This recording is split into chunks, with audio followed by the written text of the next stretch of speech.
A softball champion will be crowned in the America East as the fourth-ranked UMass Lowell Riverhawks look to continue their storybook run for a first-ever title in the conference, while the second-ranked Binghamton Bearcats will try to defend their championship next on ESPN+. Welcome to the Pierre and Catherine Labatt Softball Complex for the Northeast Delta Dental America East Softball Championship, hosted by the University of Maine. I'm Brian Stackpole, joined by Evan Sherrard for the America East Championship game between UMass Lowell, who are 3-0 in the tournament, taking on the Binghamton Bearcats, the number 2 seed with a 2-1 record. We see the Northeast Delta Dental America East Softball Championship bracket from yesterday and now to today.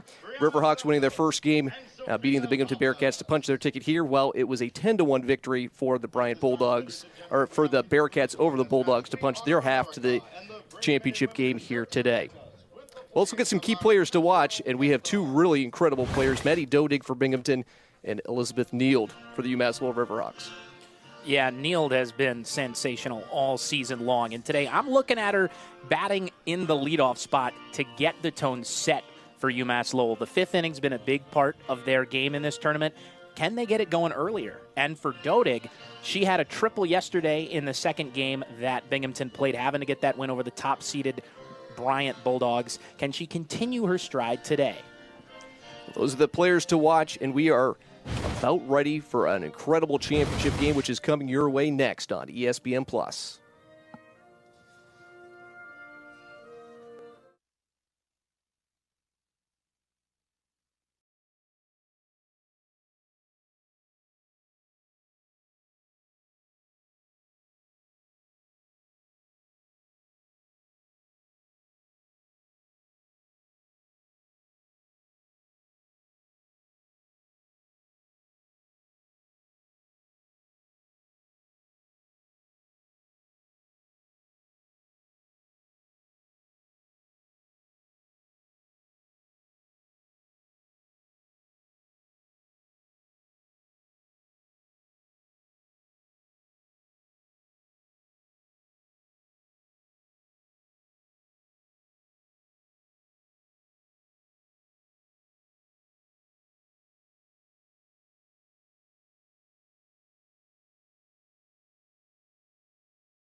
Let's take a look at today's starting pitcher for Binghamton, presented by Service Credit Union.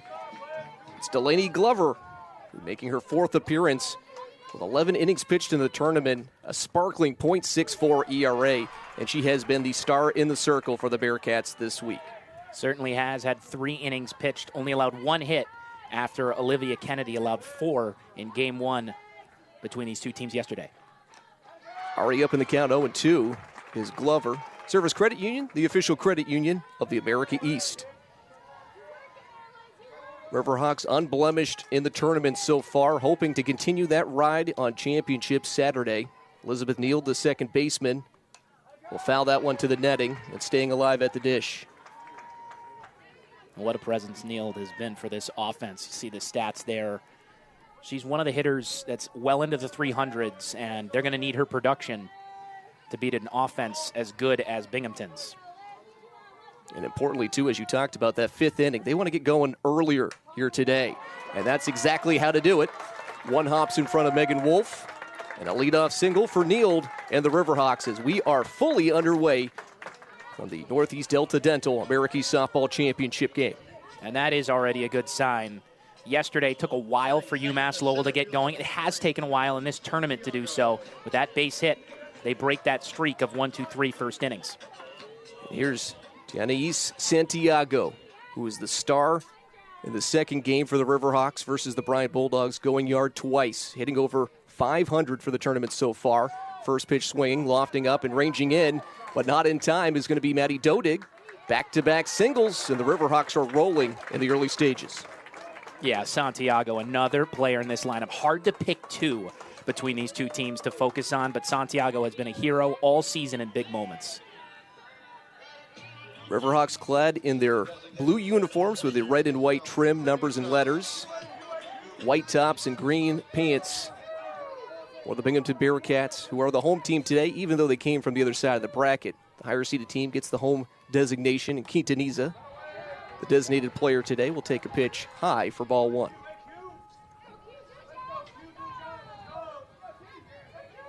I always wonder whether or not the small ball will come in early on in this contest, but with Quintaniza's bat, will allow her to swing away. Two straight missing the zone here, and a beautiful day from the central part of the Pine Tree State, and we appreciate making us part of your Saturday afternoon.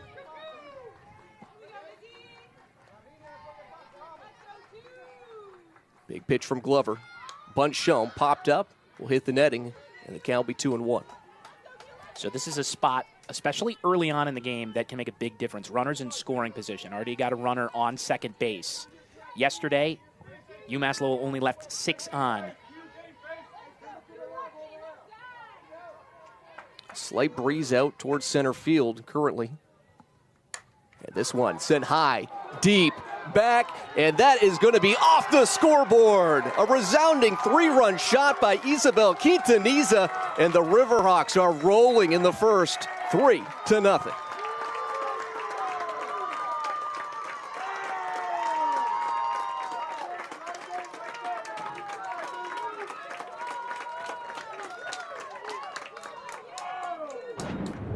What a remarkable start for UMass Lowell. A big-time 3-run bomb. She just grooved that, and it seems really early on that UMass Lowell's top of the order is seeing Glover really well. And they are already on the road to another big inning. The big inning, Brian, has been key in their wins in this tournament. 3 more runs allowed by Glover than in the prior 3 appearances of this tournament. She logged 11 innings in the first 3 games and allowed just 1 earned run as Maddie Wade cuts through that. It just seems like this Riverhawk team might be a team of destiny, looking for their first ever Americas championship on the softball side of things.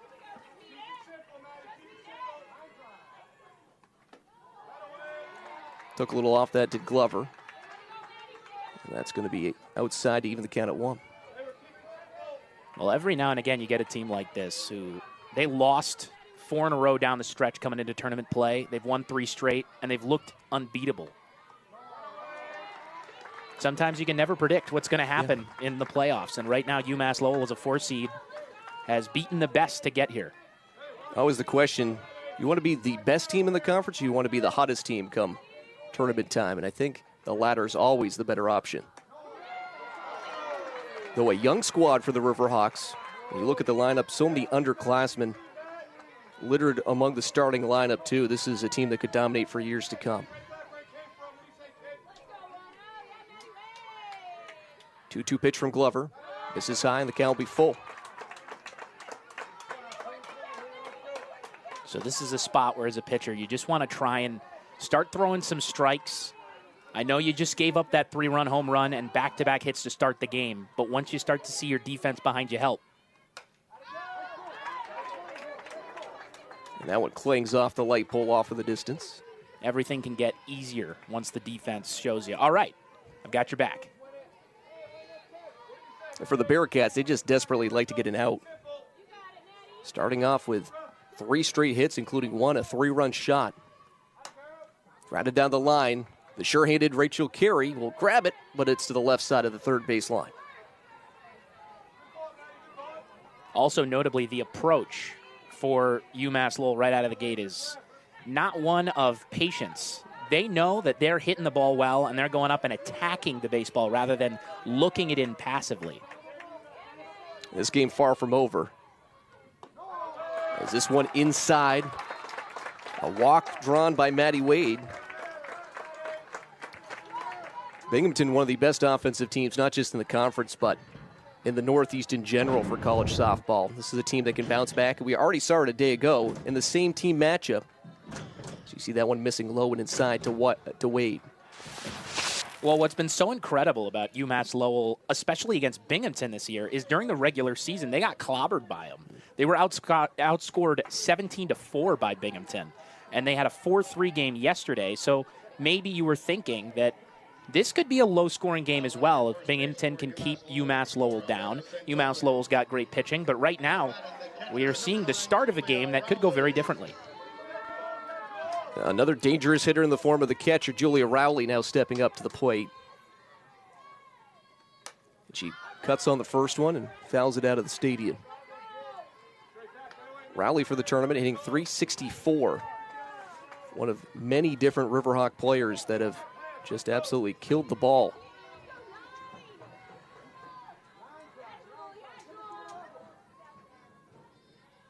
The rock and fire for Glover. Bunt down the third baseline. Carey, no problem with that one. Fires over to first in time, and the first out finally recorded in the top of the first. Well, Brian, you mentioned if small ball had come to play when they had the runners at first and second to start the game. Instead, we saw a 3-run bomb, but never a bad time to put the bunt down with a runner on first and nobody out. Well, it makes it a lot easier, too, for Coach Jen Starrick when you've already got 3 runs on the board. Probably a smart move not to take the power bat out of the hands of Quintanilla, and it paid off in a big way. But now another runner in scoring position. Caroline Calkins takes a first pitch high and wide. And so much talk throughout the season about Binghamton's big power bats and their incredible ability to get on via the hit. But right now, UMass Lowell getting hot at the right time. They seem unstoppable offensively. Popped up. Ranging over is McDonough. Picks that up at the M in center field. 2 away. That's going to be a confidence booster for Delaney Glover as well, getting 2 quick outs. Yeah, it can always be tough as a pitcher when you're throwing strikes, you feel good, and for some reason or another, the opposing team's just hitting the daylights out of you. And that is how the game started. But maybe now Glover can start to settle in knowing, okay, they're not going to hit everything out. First pitch, a called strike at the knees to Bomas. Very similar to the final game yesterday in the last elimination contest of the tournament between Bryan and Binghamton. Bearcats put up a 5 spot in the top half of the first, surrendered 1 in the bottom, and then put up another 5. Demoralizing the regular season champions and eliminating them in 5 innings. But differently than Bryant, Binghamton is a team that they don't mind playing behind like this. They get smacked in the face, they smack back. And they hit home runs in bunches to the Bearcats. 1-2 count now to Bomas. It was a really good defensive right field for the Riverhawks as well. Wind ever changing in Orono, now blowing from left to right. This one hit, won't leave the infield, not a problem. Kira Kopek underneath it, and the third and final out is recorded. UMass Lowell strikes first, and in a big way, a 3-run blast by Isabel Quintanilla as we head to the bottom of the first on ESPN+.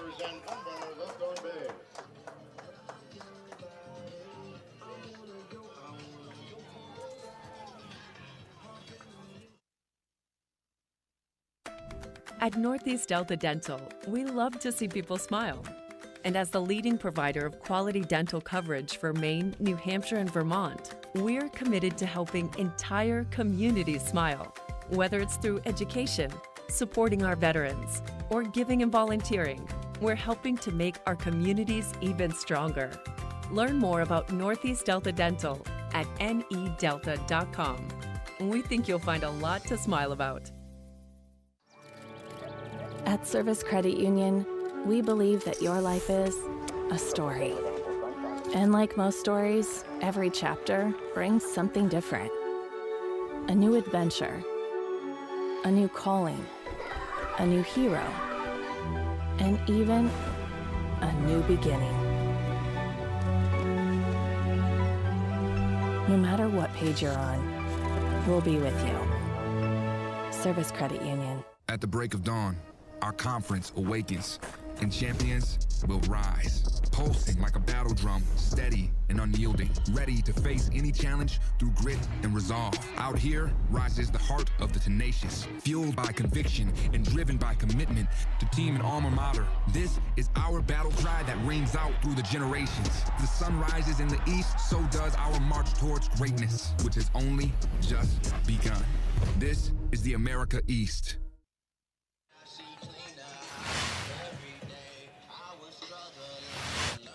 Let's take a look at today's starting pitcher presented by Service Credit Union for the Riverhawks. It's Gina Lecedra, already logging 5 2/3 innings pitched, 3.71 ERA for the tournament. Has not looked as sharp as she has in the regular season, but hoping to get some good clean innings versus the Bearcats today. And one pitch, one out, just like that. Pretty quick and efficient for Lecedra. Absolutely, especially against the player to watch at the top of the show, Rachel Carey, 479 hitter on the whole season. Very dangerous bat, but got to pop out right there, and that's a good sign. She has struggled with walks all year long and struggled with walks yesterday in the first game of the day when she walked 4. Cut down the line. Calkins grabs it, fires, just beating the speedy Allen by a step. 2 pitches, 2 outs.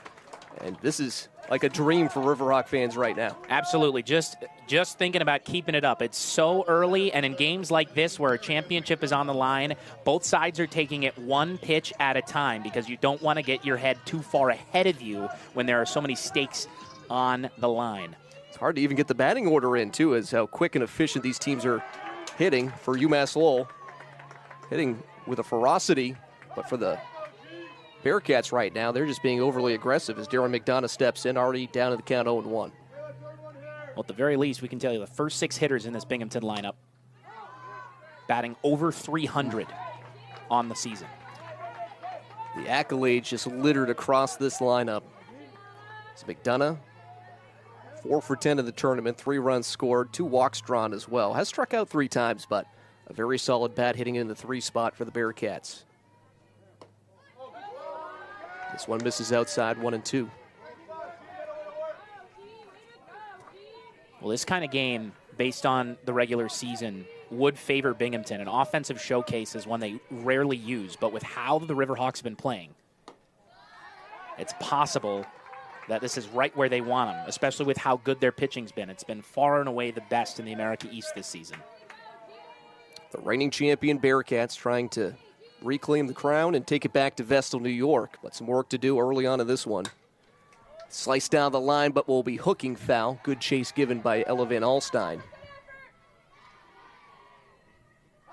They won the title back in 2015, actually on May 9th of all days in 2015. So hoping to relive that magic mark here now in 2026. And of course, winning back last year in Vestal, New York, hosting the tournament, as another one misses. The amount of pressure that faces a team like that, let alone being the reigning champion from last season, but having to get that second championship win at home.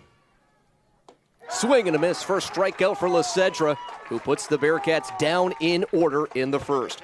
One complete in Orono. It's 3-0. UMass Lowell on top in the Northeast Delta Dental American Softball Championship on ESPN+.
America's Softball Championship is presented by Jersey Mike's, a proud supporter of America's women's sports. Jersey Mike's, a sub above.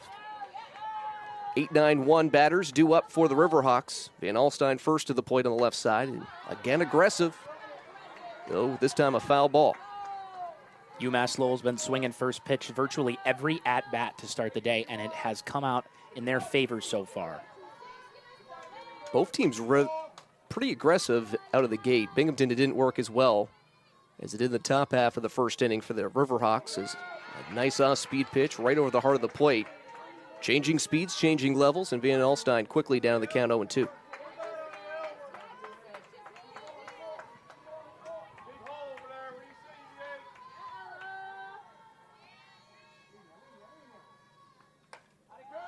Foul back up this way, and that...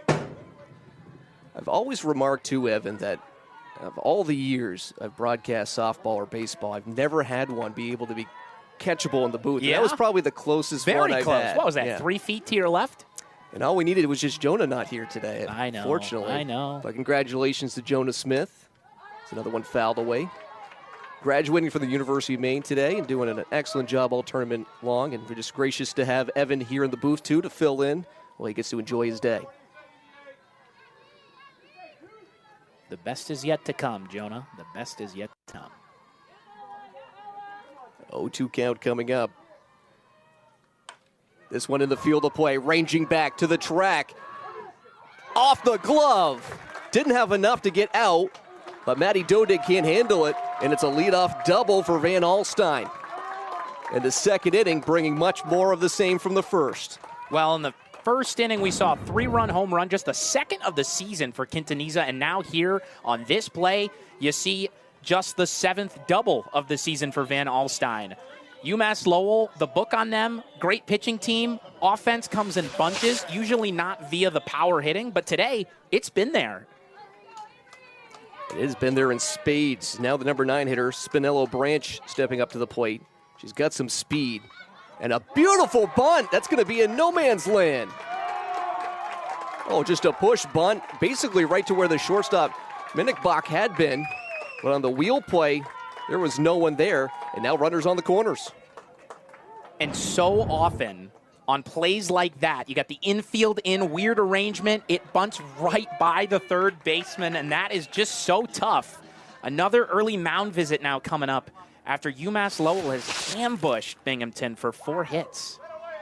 And again, if Binghamton is going to reclaim their crown for the second consecutive year, they'll need to come back in this contest. They'll need to win this game. And then they'll have to win another game because UMass Lowell has yet to taste defeat in this tournament.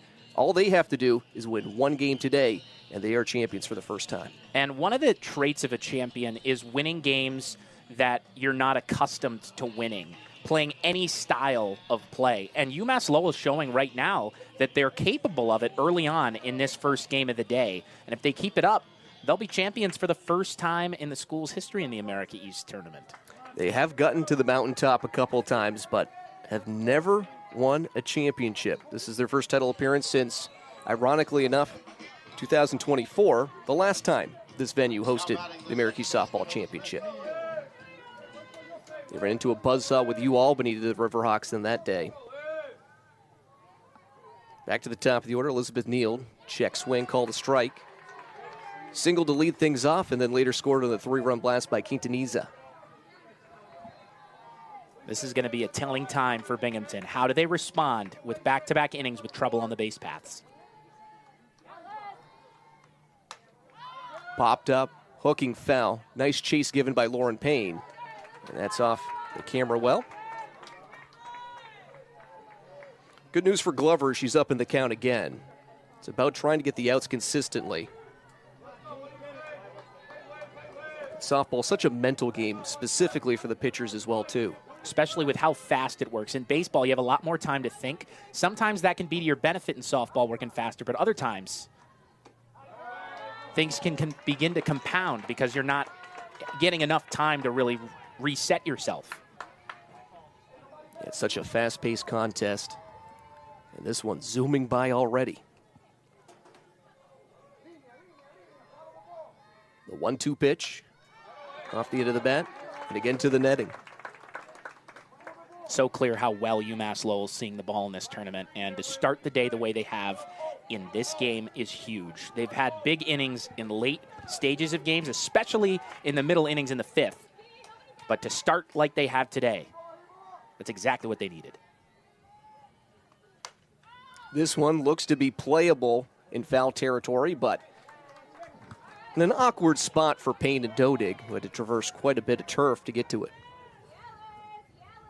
Danger looming in the on-deck circle in the form of Tiana Santiago.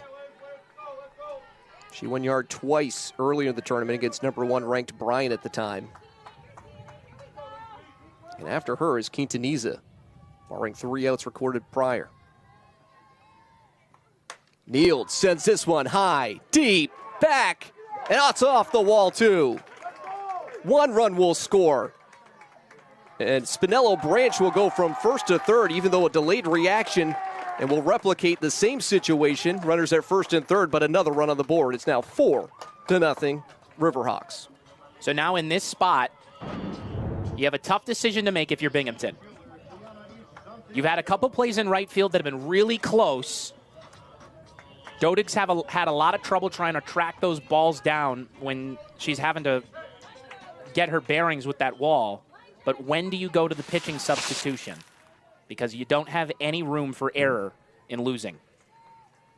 Santiago, and again, if the wind hadn't shifted and started blowing in, that probably was gone too.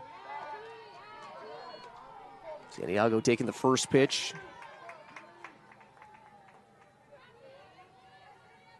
The other problem too, Evan, is Glover's been their best pitcher by far. Kennedy has struggled with a 7.88 ERA in the 2 prior appearances. Way out in front of that was Santiago. Well, you know, when you get into this position, it doesn't matter who you are or what you've done. It's next woman up. Big moments for big players. That's what championship games are all about, and who delivers. Is that delivery just a little too high and tight to Santiago? Big day on campus, too, as it's commencement day. It's thousands of students are graduating here on campus, and a nice palpable buzz in Orono. Another heavy cut, but another one a little too early by Santiago. Speaking of buzz, though, good attendance here today with a lot of fans clad in UMass Lowell blue and also Binghamton green.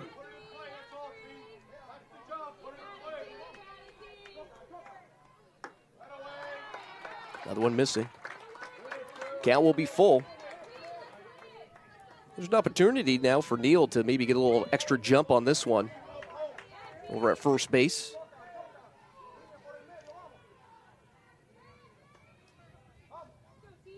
The 3-2.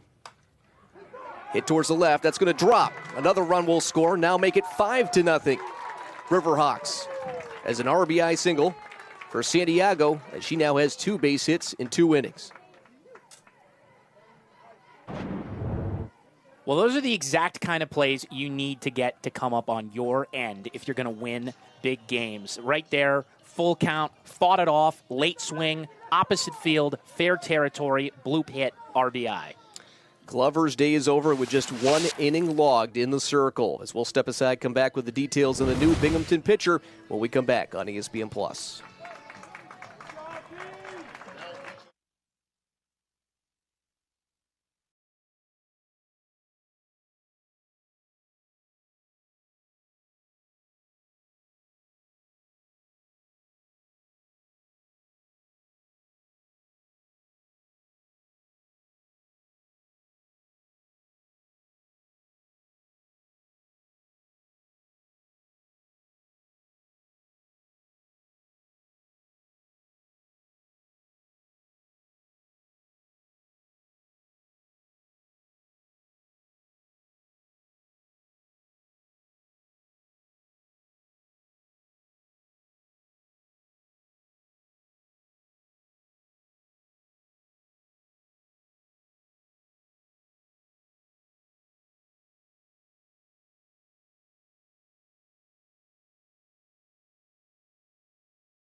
New pitcher for the Bearcats, another familiar face, Olivia Kennedy, making her third appearance in this tournament, though it has not been a kind tournament to her with a 7.88 ERA in the conference, but this will be another appearance for her during the regular season, 5.19 ERA.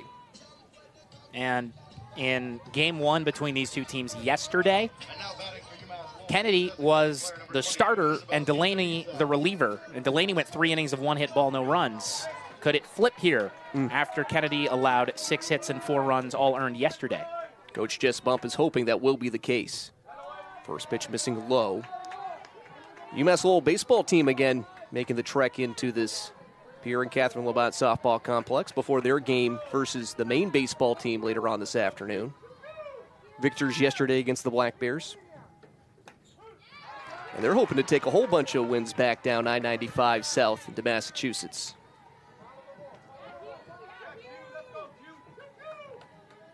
Quintanilla, chance for another 3-run blast if she can put a shot into this one. A 1-1 count. Back up the middle. It's going to be another run scored. As another base hit. 4 runs batted in by Isabel Quintanilla, who is fired up over at first base. The passion oozing from this Riverhawks team. Well, if you were wondering who might be the favorite for MVP of this championship, you might have thought could be Neild.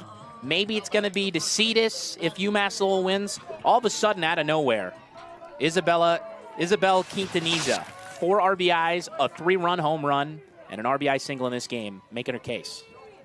Here's Maddie Wade, also singled back in the first. The Rocks now 3 runs in back-to-back innings.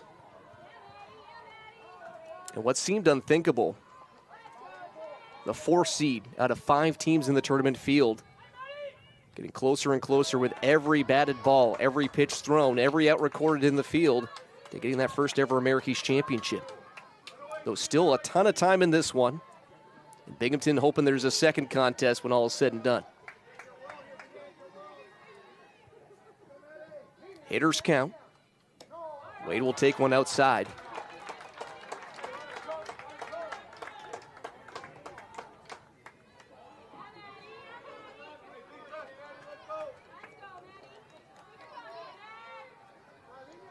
Wade awaiting this 3-0.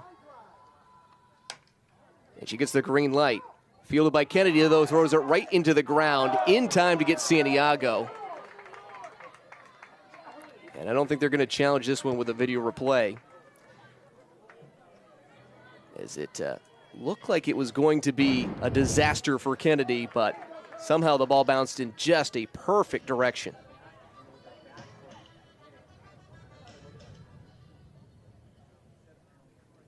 Just one out can make the difference at this spot. Although it is already a 6-0 game, and that would just be the first out of the inning, this could be a big turning point, and they will challenge. Well, it looked initially like they weren't going to. Coach Jen Starrick says, you know what? This could be a time where we can just completely put this one away. Well, often in the playoffs, every out and every run can feel exponentially more. But especially in a spot like this, in the biggest of games, that is all the more true. And Evan, it seems like the nerves and the jitters have come to the Binghamton Bearcats too, because Kennedy normally very sure-handed, and the throws are always precise, normally for a pitcher. And it's different fielding your position than throwing home. But it just seems like Binghamton just is not in the same headspace as they had been in the early stages of this tournament. Yeah, and it can be really tough to get your wherewithal back, because when you get punched in the mouth right off the start, especially when you're expecting a team that's going to be more patient at the plate, yeah, you know, they can go for a big inning here and there, but UMass Lowell has not done a bunch with the early innings this playoff, and right now they're looking like the best softball team in the country the way they're swinging the bat. You wonder, too, are the Riverhawks just the boogeyman for the Bearcats? This is now their 5th meeting all-time in the Americas postseason. UMass Lowell has won all 4 prior games. That really can be a factor in a team's psyche, no matter the players there. If you know the history, you're going to get another look. And you see, yeah, she bounces it there. That's a really close play, and especially with the angle and how fast things are moving. And again, they have different replays than we do in the official replay booth. Pretty quick back out on the field as they'll discuss things.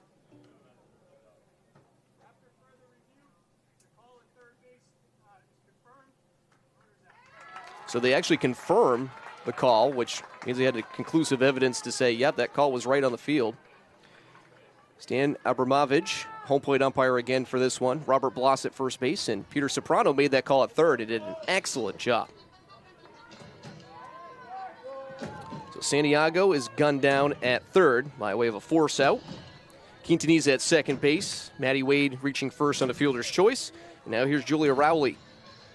Recorded one of the 3 outs back in the first inning, but by way of a sacrifice bunt.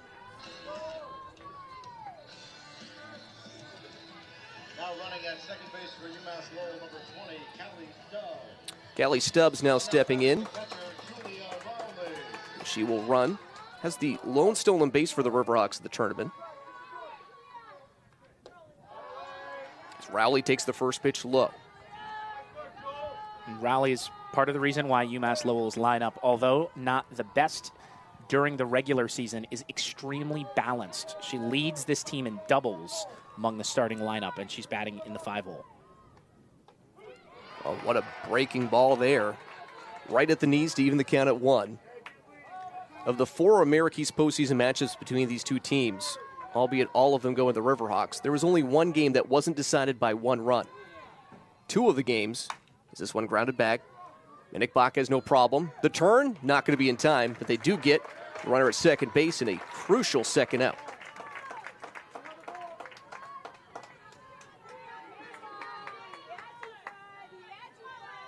Stubbs now over at third base, which would represent the 7th run. 2 of the prior 4 matchups also went to extra innings. Back in 2019, an 8-inning victory, 5-4 for the Riverhawks, and also a 2-1 victory in 9 innings here at Maine 2 years ago. Grounded, left side, fielded on an awkward hop. No problem for Rachel Carey, who fires a strike over. And the inning is over. But another 3 runs on the board for the Riverhawks, who are dominating the early stages, 6-0 through 1.5 on ESPN+.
The America East Softball Championship is presented by Service Credit Union, the official credit union of the America East. Northeast Delta Dental, proud partner of the America East. And V-Venue, the official ticketing partner of the America East. There's the team representing Mill City, the baseball squad. Will be taking on the Black Bears at Mahaney Diamond later on this afternoon. But right now it's all about UMass Lowell softball. It's Lawson, a 1-1 count to her. I think it's really important to mention at this moment, Brian, that although we've seen so much from UMass Lowell's offense already? We've only seen 3 batters from Binghamton. We have no idea what's in store for their offense today. It's a little surprising, too, that the most prolific offense, statistically wise speaking, for the Americas Conference is only seen 3 up, 3 down. Haven't seen a lot of pitches either, honestly. 2 pitches, 2 outs to start the contest off for the Bearcats offensively. And offensively, both teams have basically started the same way, being very aggressive. Quick meeting here between our umpires. Not quite sure exactly what the discussion is, but it's briefly wrapped up.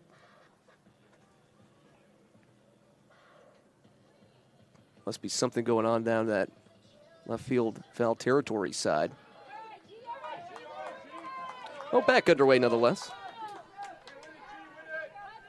Lawson originally was a catcher, has moved to first base last inning. This one lofts up, not a problem for Spinello Branch. 4 straight retired by Gianna Lecedra, who looks dialed in early on for the Riverhawks. And she's just going to want to keep attacking the batters right now. She's got a big lead. It's so early on, but if you can get these quick outs, just like this, getting a little line shot, not too hard hit, but right at one of your teammates, can really take the will away from the opposing batters.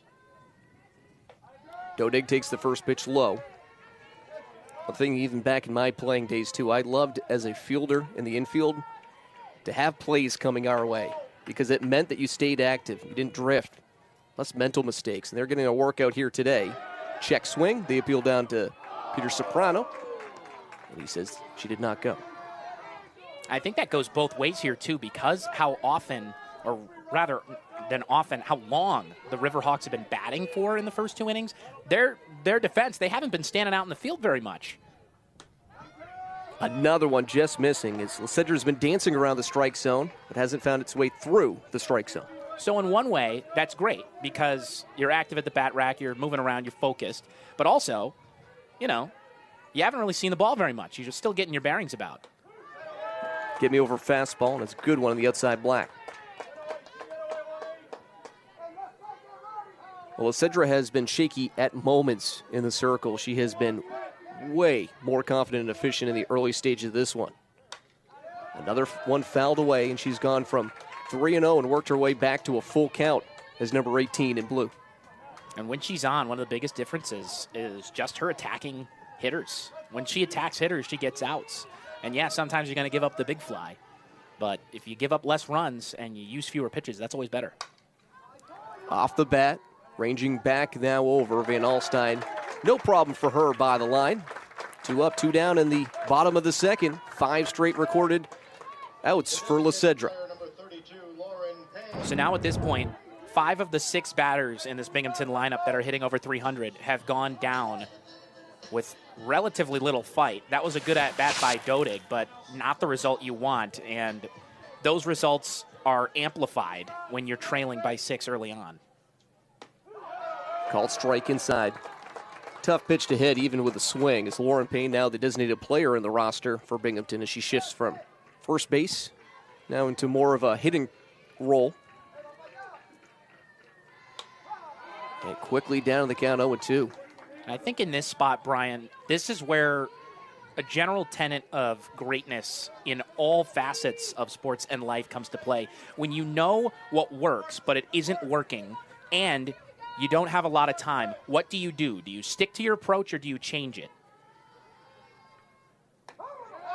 And right now, I thought that was strike 3, and so did the Riverhawk fans down below, too. The wherewithal for Payne not to pull the trigger on that one is impressive. And I think that's part of sticking to your approach. Don't count out the Bearcats by any means, even though trailing by 6 in the second inning. It's a team that made it a 1-run game yesterday versus this same Riverhawks team. Team that also put up 5 runs in both the first and second inning versus top-seeded Bryant yesterday in the elimination game on Friday evening. Another one just missing. So Lecedra has been right around the zone, even on ones she's missed.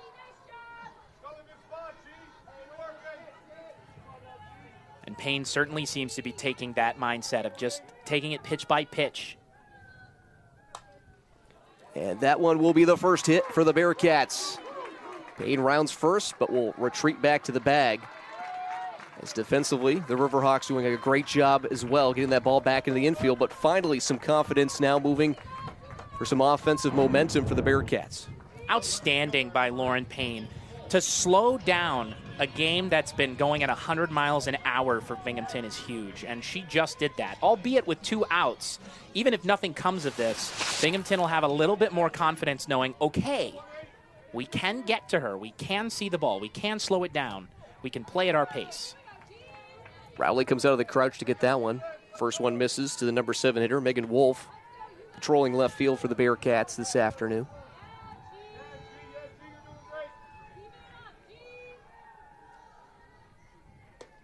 The scary thing is, though, if Cedric can go a good solid 3 or 4 innings, you've got a lights-out pitcher in Olivia DeCitas, which I would assume is just waiting, salivating to come into this one because she has been the most dominating pitcher of the tournament so far. Another one missing, 3 straight.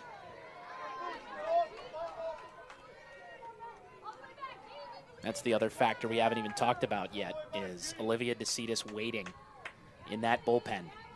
With that 1.37 tournament ERA. Called strike there, count now 3-1.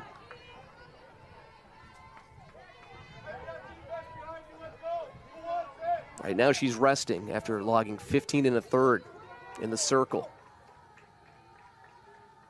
3-1 pitch. Strike 2 at the knees. I really like this approach by Megan Wolf right now, taking every pitch so far, because she knows that the scouting report on Lacedra is great pitcher, but when she gets into the walk territory, she can really struggle. Force the issue. Off the end of the bat, picked up. Calkins fires over to Wade, and the 3rd out is recorded. First base hit for the Bearcats, but still no runs on the board. 2 complete in Orono. It's 6-0. UMass Lowell on top of the Northeast Delta Dental American Softball Championship on ESPN+.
Riverhawks reigning supreme through 2 innings. Still a lot of softball action scheduled here in Orono, Maine. Brian Stackpole and Evan Sherrard with you, and we appreciate you joining us on this Saturday afternoon for the American Softball Championship. 1 pitch, 1 out.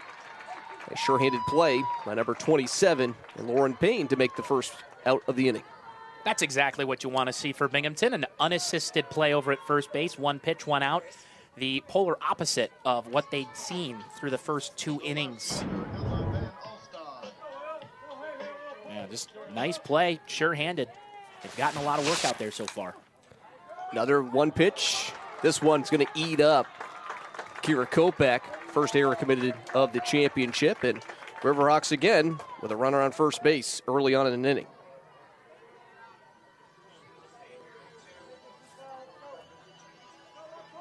And now now the shortstop, Avery Spinello-Branch.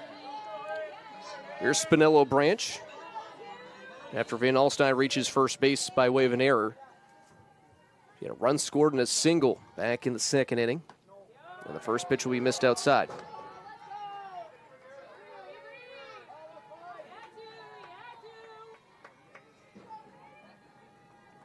Just a slight breeze blowing from left field across the diamond today. Grounded third base side. Rachel Carey. Oh, she double clutched. Didn't want to go to second because of the speed of Van Alstyne. Instead, couldn't get it over to first base, and she just eats it. That's the kind of decision that you need to be able to make at that level, especially in this big of a game. So we get another look. You get a bouncer. Really good timing. And, yeah, when you have your second baseman that far off the bag, that can be tough. But not being able to throw over to first really could cost Binghamton here. And that's kind of shocking, too, because of how good defensively Rachel Carey is. As this one grounded weakly down the third base side, but foul. Elizabeth Neild already a spectacular start to the contest. This is her third at-bat, now in the third inning. 2 runs scored, 1 run driven in, and 2 singles.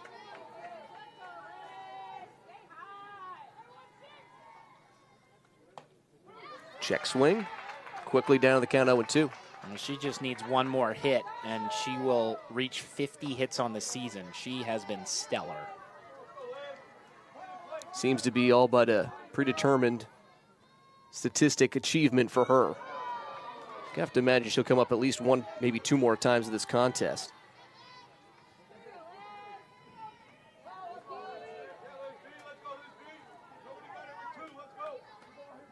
Olivia Kennedy starting to settle down a little bit. This one back up the middle. Kopech backhands it, but it's off her glove. Coming home and beating the throw is going to be Van Alstyne, who's got some wheels for the 7th UMass Lowell run.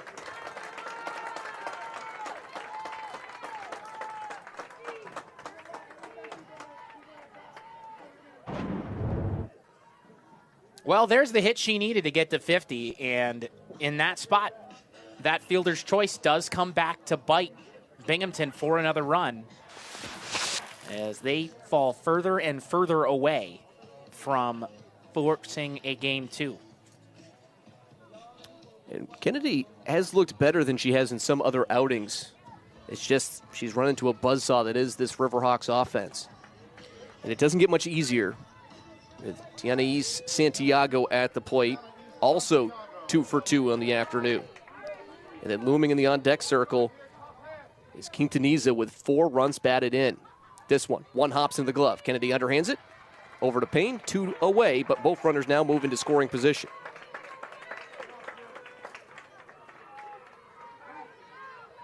Now you got a chance here for Quintanilla to make a big mark in her 3rd consecutive inning. Coach Jen Starrick running over to her home plate umpire, Stan Abramovich, just to make sure that she re-entered Quintanilla, who was pinch run for back last time she was on the base pass.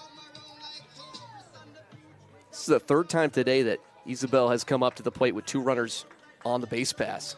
Not usual you see that 3 times in a game, albeit 3 times in the first 3 innings. 4 runs batted in already. She'll take this pitch on the outside half of the plate for a strike.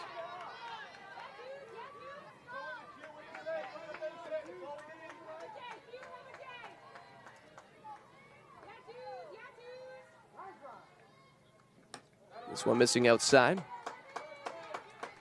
Interesting note, too, that the athletic director at UMass Lowell, Lynn Coots, former American East Coach of the Year in softball, back in her time as the coach of the University of Maine Black Bears team. So there's just a lot of success and history within the softball program on the softball ranks, even in the highest levels of the athletic department, now hoping to add a trophy to that growing Riverhawks trophy case among all the sports in the conferences.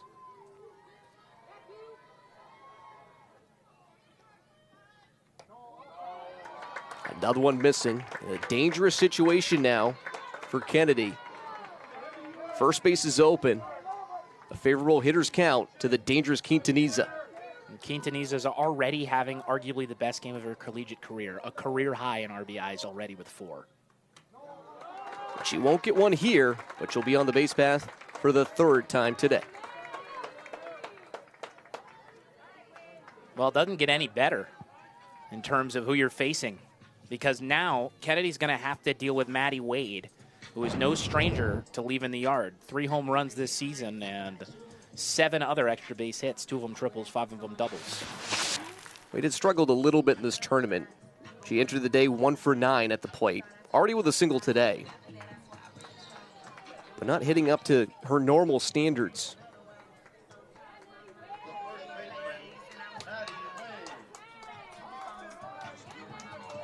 The bases loaded. Every softball player's dream growing up. Grounded, first base side. Payne, snow cones it for a second, but an easy jaunt to first base. And the inning is over. Riverhawks leave the bases loaded, but do get another run on the board. They lead this one now after 2.5, 7-0 on the Northeast Delta Dental American Softball Championship on ESPN+.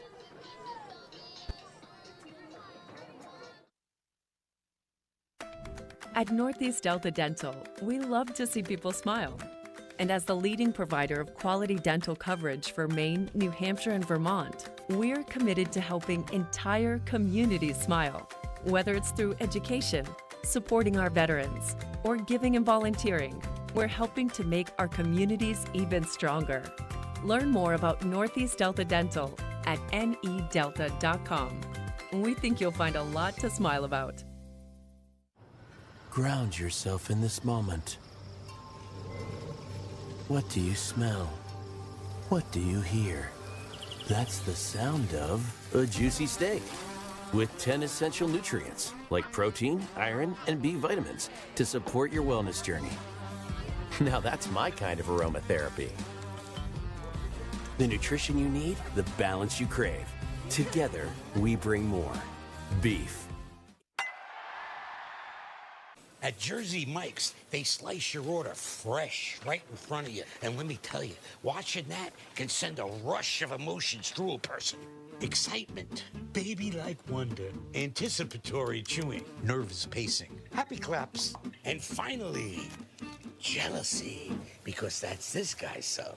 I should order one. Good idea. Get the Boardwalk Bundle, a number 2 sub, chips and a drink for $10.99. Available for a limited time. It's a Jersey Mike's thing, a sub above.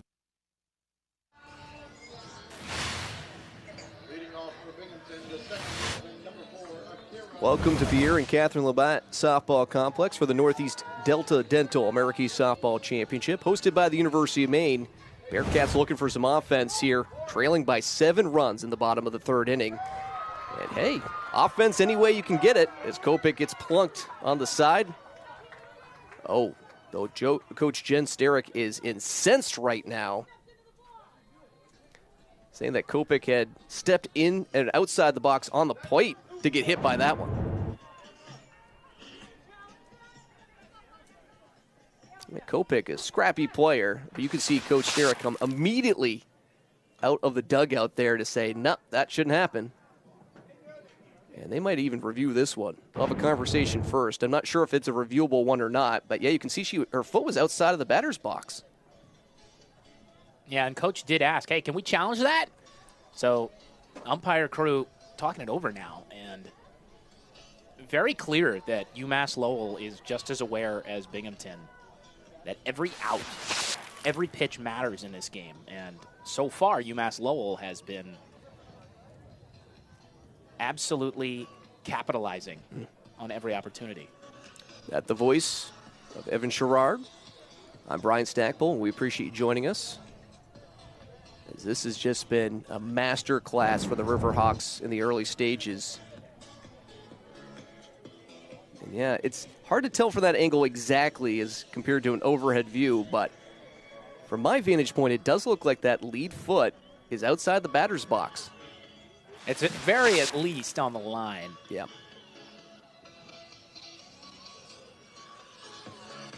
Well, Stan Abramovich now talking to Coach Sterick. You can tell how much this means to her, too. The program has never won an American East championship. And they're not going to be able to do anything about it. The result is what the result is, a hit by pitch, and Kopech at first base.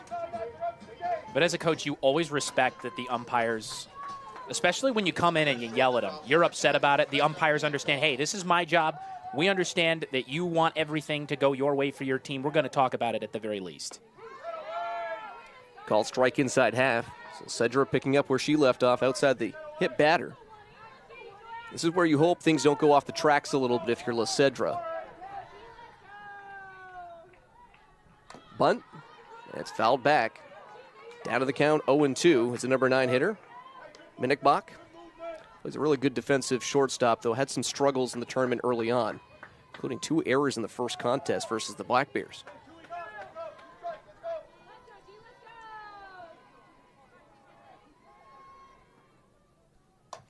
This one popped up.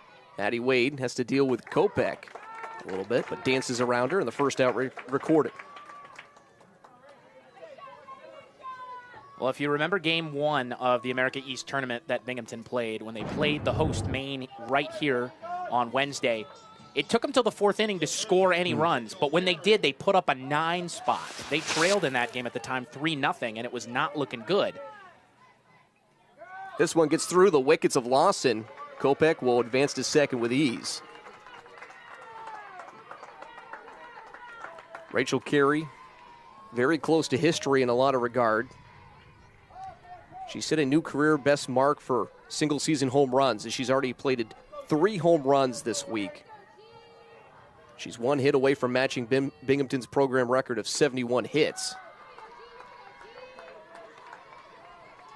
Jessica Rutherford did that in her time in 2015 to 18. She's also just 1 home run away if she hits one in this game. And that one won't be the case. 1 home run away if she hits it in this game from tying the record for most games in a row with a home run, with 4. That is, of course, a program record for Binghamton rather than national. She is a force at the plate. Hits this one down the line. You can just see the pop off the bat. The torque she gets on the swing is just superb. Yeah, and she didn't even get that one on the barrel. That was closer to the screws, but still sent it some 160, 70 feet down the line. And the envy of competitors, too, just how she's able to generate bat speed. 2-2 count. Popped up. This will stay in the yard and the infield. Spinello Branch has a beat on it. Knuckled a little bit on her, but no problem there for the second out. Super efficient day so far for Gianna La Cedra, and she just wants to keep this up, especially if she can go deep. And if she can get a complete game in a championship game, that would be a moment she'd never forget, especially against a lineup of Binghamtons. Lisa Allen now stepping to the plate. Allen also nearing history. There's a cut through and a miss there. Tied for the America East all-time home run mark with 46. 1 more would give her sole possession. It's a called strike. And all this great information, but how quickly they were swinging that pitch as we didn't get to it back in the first inning. Heck, we couldn't even get to the lineup. You know now, though. And if you don't, we can tell you a little bit later on. Couple of changes. Well, what a pitch. La Cedra dealing through 3 as she punches out Allen for her second strikeout. 3 complete in Orono. UMass Lowell coming up with a 7-0 lead on ESPN+.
Northeast Delta Dental is honoring heroes from the local Maine community. Why is this an important aspect of the partnership with the America East? As a business member of the Maine community, we welcome the opportunity to honor people that are making a true difference. A hero can be many things to people, but one thing they all have in common is the positive impact they are having in the community, and they deserve to be recognized. Thanks to Ben Stockwell of the America East and also Tom Raffio, CEO and President of Northeast Delta Dental.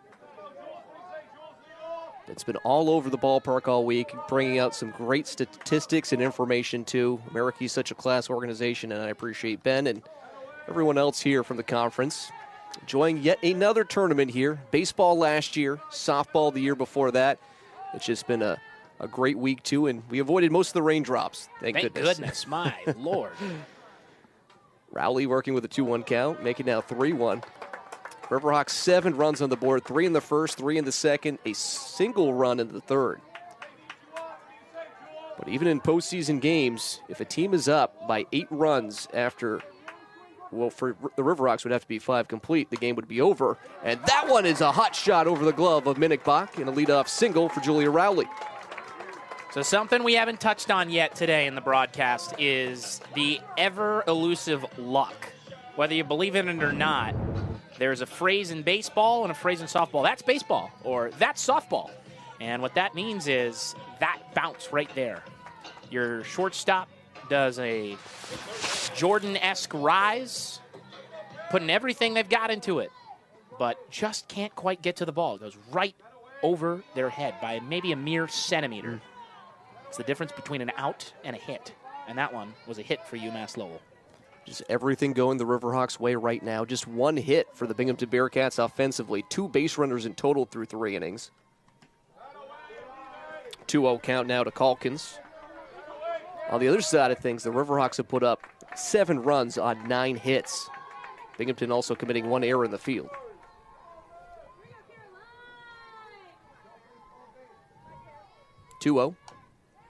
Grounded weakly back. The Riverhawks, even though they're 3-0 in the tournament, they're the away team in this contest, quote-unquote, because they're the lower-seeded squad. But it hasn't impacted them at all.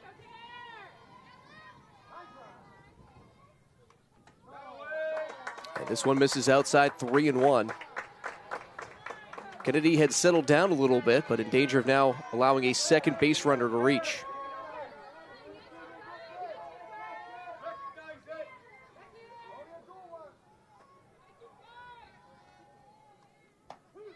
Oh, nice pitch right at the knees. Full count. We'll see if Rowley gets a jump at first base.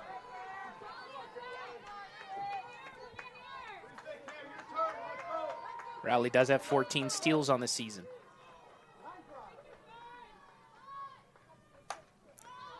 Hit into center field, ranging back is going to be McDonough at the track, leaping, and grabs it right in front of the tee in softball on that center field fence. Could that change things? Because they've made an error. They've had 2 balls go off the glove of Dodig and right after she's made valiant efforts to get to them. That time, remarkable jumping catch at the wall. Didn't think it had the distance, as it's pretty deep out there. Probably hit about, 218? Just about. Yeah, that ball just kept carrying. And sometimes you'd think, oh, that might be a pop-up. But then all of a sudden, oh, no, it just keeps going. And that one did. So maybe the luck, so to speak, is changing for the Bearcats now. We'll have some work to do. As it looks like the super pinch hitter, Kate Hardy, now up the plate. Hardy, if you're unfamiliar, had 2 pinch hit appearances in the first 2 games, and all she did was just knock in runs aplenty. As this one bounced in the turf. In her first 2 at-bats, she hit 2 2-run base hits to help her team out. And then she had 1 more appearance for Kate Hardy. It's not as fruitful as the 2-run base knock, but still was pretty effective. And while she doesn't hit for power all the time, she's very effective at just getting on base via the single. Just 1 double on the year. 1-1 count. This one, possible double play. Minnick-Bach, double pumps. The fire over. Kopech can't turn it quick enough. And Hardy will reach first base, replacing Rowley, who's recorded as a putout.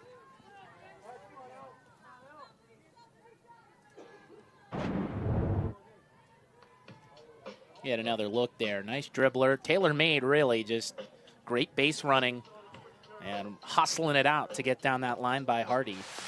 And gives their team another chance with the bat.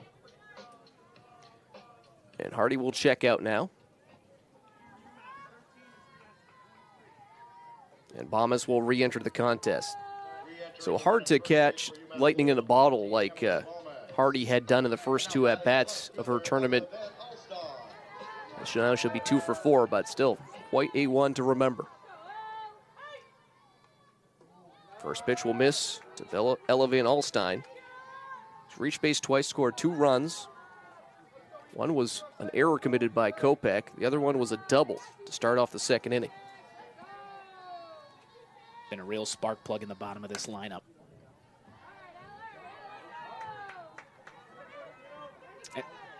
I was about to say, it's hard to find someone who hasn't done well in this lineup so far for the Riverhawks, but when you can get that kind of production from your 7, 8, 9 hitters, it's definitely something to be excited about. And that's exactly the point that I was about to hit on, Brian, is so many times as a defense, you're like, okay, we got through the 1 through 5. Now we're all right. But this lineup in this tournament, it hasn't been that way. Minnick-Bach, knocks it out of the air and then grabs it on its way down to earth.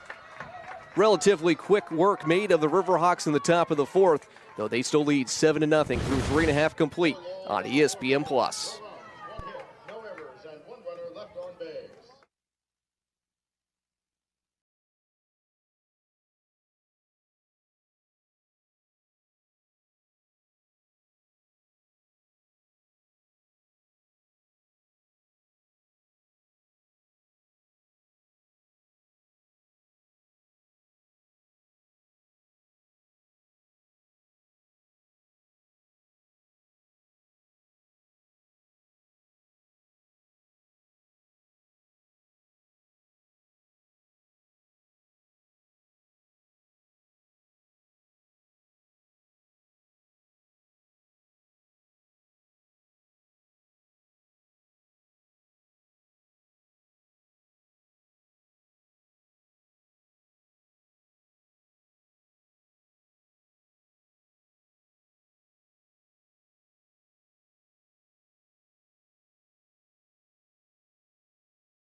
Welcome back to the Pierre and Catherine Labatt Softball Complex for the Northeast Delta Dental American Softball Championship, hosted by the University of Maine.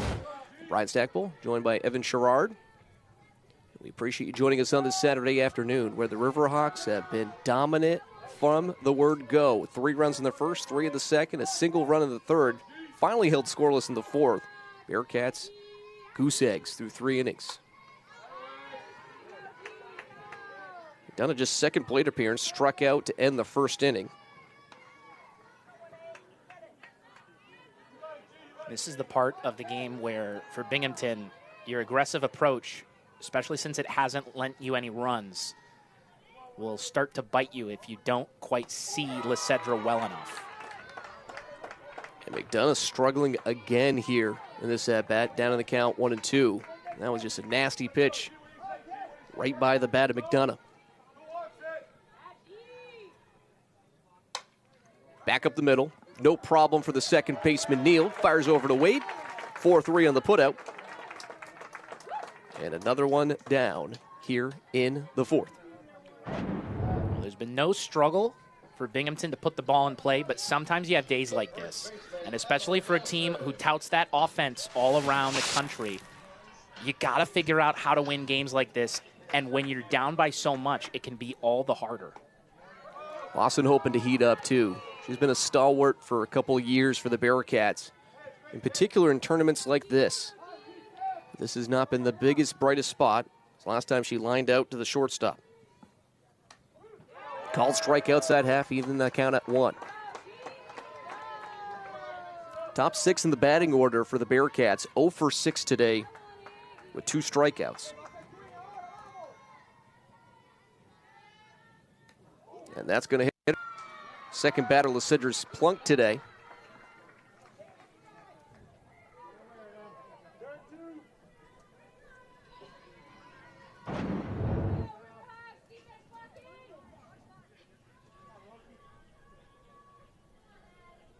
Back elbow. Goodness. Fortunately, based on her reaction, it seems like she's okay, but that can always be a really bad spot to get hit, especially if you get hit right on the screws of the elbow. Amelia Podeswa now stepping in to pinch run at first base. Allows Lawson to save the knees a little bit. She's at first base now, but anytime she's had to catch two, you know the wear and tear that can occur to the backstop. First pitch missing here to the number 5 hitter, Maddie Dodig. Had some struggles in right field here this afternoon, but balls that's been hit to her have been very difficult to try to play. This one, a chance for double play. Neal instead goes right to first base, gets the easy out. Podeswa advances to scoring position at second base on the play. I really like that decision by Neal right there on that play. Knowing that you've got the 7-0 lead, yes, you're allowing a runner to get into scoring position, but take every out you can get. Every out gets you closer. Especially when there's only a finite amount of outs in a contest, too, and you've got a 7-0 lead. No reason to get greedy and try for two. So here's Lauren Payne. First pitch, pops it up, and Neal going to play a part in all 3 outs this inning as the Bearcats again sent down in relative quick order. 4 complete for Morneau. 7-0 UMass Lowell in the Northeast Delta Dental American Softball Championship on ESPN+. At Northeast Delta Dental, we love to see people smile. And as the leading provider of quality dental coverage for Maine, New Hampshire, and Vermont, we're committed to helping entire communities smile. Whether it's through education, supporting our veterans, or giving and volunteering, we're helping to make our communities even stronger. Learn more about Northeast Delta Dental at nedelta.com. We think you'll find a lot to smile about. At Service Credit Union, we believe that your life is a story. And like most stories, every chapter brings something different. A new adventure, a new calling, a new hero, and even a new beginning. No matter what page you're on, we'll be with you. Service Credit Union.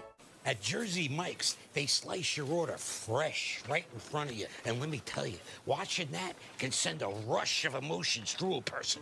Excitement, baby-like wonder, anticipatory chewing, nervous pacing, happy claps, and finally, jealousy, because that's this guy's sub. I should order one. Good idea. Get the Boardwalk Bundle, a number 2 sub, chips and a drink for $10.99. Available for a limited time. It's a Jersey Mike's thing, a sub above.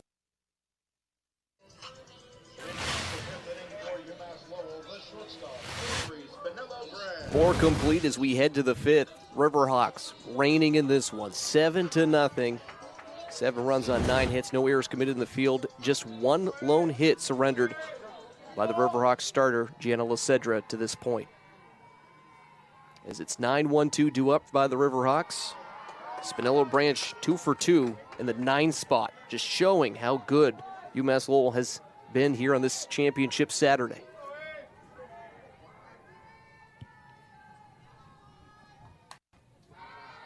Quickly down the count, 0-2.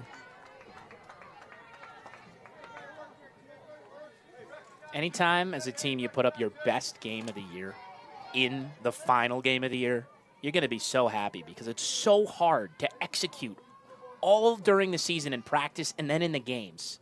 But right now, that's exactly what UMass Lowell is doing. They've had everybody reach except for one batter in Caroline Calkins. I think you're going to be pretty happy about that, especially if you're just in the top of the fifth with nobody out. It's all about winning the championship for the first time for the Riverhawks. This one down the line, but foul. Kennedy has done a pretty good job in relief, too. Kind of shaded by 3 runs. Still surrendered in the second inning, but she's pitched 3 innings now, 2 hits allowed, 1 run, which was not earned, and only walked 1 batter. But Delaney Glover's day was just 1 inning, 7 hits allowed, 6 runs. This one back up the middle. Spinello Branch is now going to have her 3rd base hit. She's thinking extra bases and will chug into second base head first for the leadoff double. Well, they're not slowing down. And when this game started, I had given a word of caution because so often in baseball and softball, you can feel like the momentum is really with one side. But 3 runs in the first and the second were already on the board for UMass Lowell, and we hadn't seen anything from the top of the lineup for Binghamton because only 3 batters had played in the first inning. But now we're in the middle of the game, and 10 hits to 1. It's telling that UMass Lowell's offense isn't slowing down, and Binghamton needs to wake up. Neild is already 3 for 3 on the afternoon. 2 runs scored, 2 runs driven in. And Evan, I'll give you some kudos as our player to watch for UMass Lowell. I'll also give Ryan Leffler, who usually makes those determinations at night, too. A little inside softball for you. This one right at Kopech, trying to double her up, and she does. A little overzealous on the secondary lead was Spinello Branch. And Kopech with a heady defensive play for the 2 outs. That's exactly what they needed. There was a double play like that yesterday in the baseball game just past left field here between UMass Lowell and Maine. UMass Lowell's defense was on the right side of that yesterday. This time they're on the wrong side of it, and Binghamton gets a little help. And more importantly, too, now there's not a potential 8th run, because if UMass Lowell had been able to score that run from second base, make it 8-0, they could close out the game in the bottom of the 5th. Now there's 2 outs in which to work with, and Santiago comes to the plate without anyone on the base pass, and now working with a 1-1 count. On the other hand, though, Brian, they still have to worry about that 8th run because of the bat at hand right here in Santiago. This time inside. Not to mention who's in the on-deck circle. And Isabel Quintaniza. All she's done today is reach base all 3 times. 4 runs batted in and a 3-run home run. And will now come up to the plate with a runner on the first base path. Well, Quintaniza, as you mentioned, having an outstanding game. And after this hit by pitch here on Santiago, ouch. Yeah, she knew it was coming. Took it in the back instead of on the shoulder. That's always better. But Quintaniza has a chance to extend her career high in 4 RBIs here. Misses that one outside. Last time I had an opportunity too, but it did not seem like Olivia Kennedy wanted to give her anything close to the zone. She walked in pretty short order. This one, nice pitch, but a little low, right at the knees. Tough to pull the trigger on for Quintaniza. As the count will be 1-1.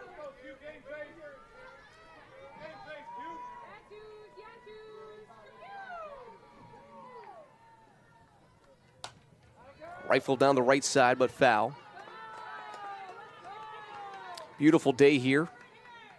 It's graduation day on the campus of the University of Maine in Orono. And just a lot of buzz here. Baseball off in the distance being played later on. And a championship to be handed out. 1-2's bounced off the plate, even up the count of 2. Kudos as well to the University of Maine athletic staff, who's logged a lot of hours too.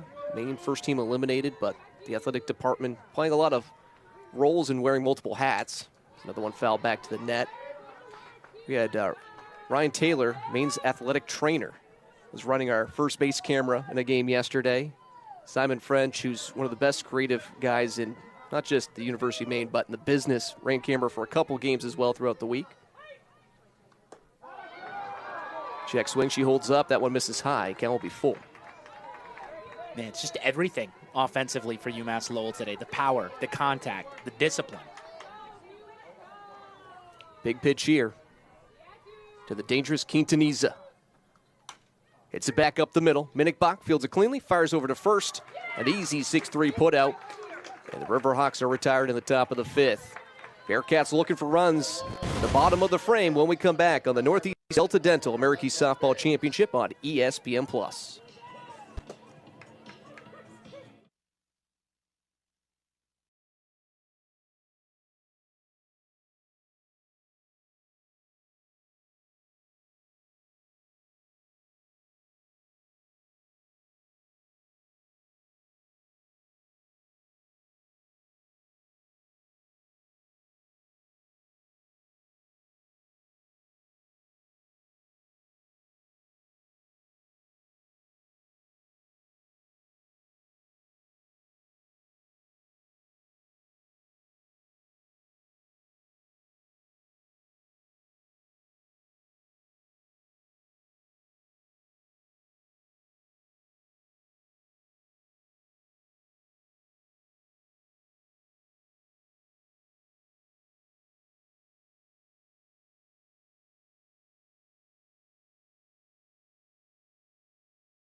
Four-legged friends in attendance here, too.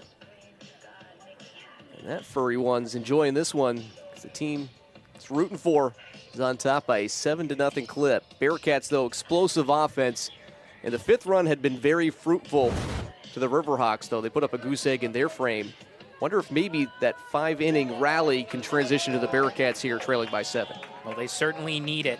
They avoided the mercy rule after putting up 2 scoreless in the top of the 4th and 5th, but they need runs in a hurry because that is always looming over their heads as we get into the late innings of this game. Gianna Lacedra has been spectacular. Has hit 2 batters, but has only surrendered 1 base hit. And more importantly, too, has not walked a batter, which is a great sign for your coach, Jen Starrick. Mitchell Pepper, the low inside corner for a strike, 2-1. Also looming off in the bullpen on the right side is number 11 in blue, Olivia DeCitas, who's been spectacular. And should Lacedra get into any trouble, imagine she'd be called on pretty quickly. Yeah, she is different out of the bullpen, and whether she's starting or in relief, it takes a lot to throw a perfect game at any level, but she's done it this year. Back on March 25th against Merrimack, struck out 11. This will be a base hit. Find some outfield turf, gather it up. Santiago get it back into the infield. And a leadoff single for Megan Wolf. Yeah, DeCitas had the 16th ever perfect game in America's history, 2nd for UMass Lowell. Get another look. That's a bloop single that's exactly the kind of thing you need to start an inning. It's the 2nd time today that Binghamton's led off the inning with getting a runner on base. Now they really need to get one in. First pitch, back our way. That was the closest one we've ever had, Evan. That was unbelievable. I mean, I have never put my hand out because usually I feel like I get a pretty good read on it. That time I did. I did. You're good luck. We've had 2 fairly close ones today. Well, you know what they say. 3rd time's the charm. Reese Eisenstark, by the way, checks in as a pinch hitter and quickly down the count 0-2. I've often said, though, if I catch one in the booth, it's not going back out at the field to play. You're going to have to fight me for it. I'll pocket that one so quick. Cedra trying to put away the first out in Eisenstark. Another one fouled back near us on the right side.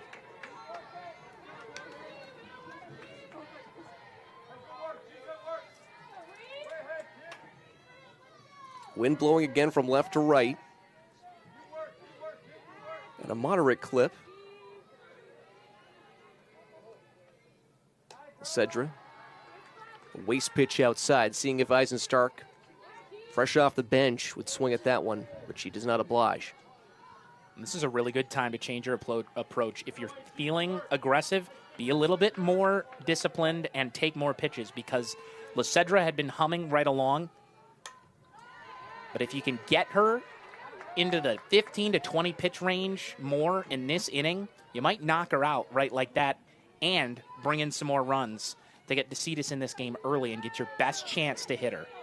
And DeCitas didn't look her normal, extremely dominant self. She was just the normal dominant self last time. It's another one fouled away. Eisenstark doing an excellent job battling up there at the plate. Every foul ball means more right now as the pitch counts in that low 60s mark. Came into this inning with 53. If you can get her into that 70 range, you're going to feel pretty good about finally tearing into the ball. The 1-2 pitch. Popped up. Another one ranging back. This time it's in the field of play. Oh, nice play by Julia Rowley to stick with that one. I thought that was destined for the first row of the spectators, but instead, it's the first out. That's exactly why you stick with the ball as an infielder. Watch it the whole way. You see so many times balls will travel 15 rows into the stands, and you're like, why is that third baseman running after it? That's exactly why, because sometimes it'll fall right in when the wind gets it up there. High and tight to Minigbach. Actually, beg your pardon. That's Sammy Levine. Another pinch hitter here in the contest for the Bearcats. Second appearance in the tournament for Levine. And the count will be 1-1 after that's fouled away to the right side.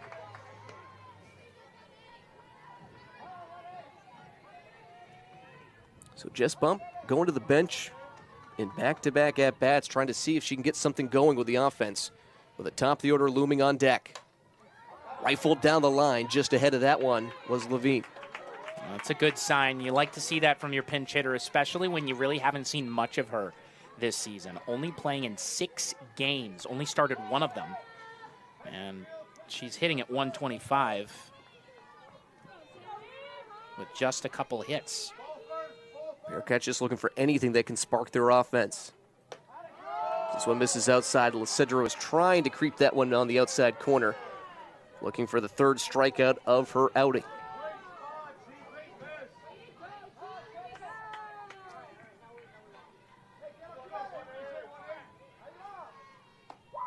High and tight again. Check swing, but no pulling of the trigger there for the pinch hitter Levine.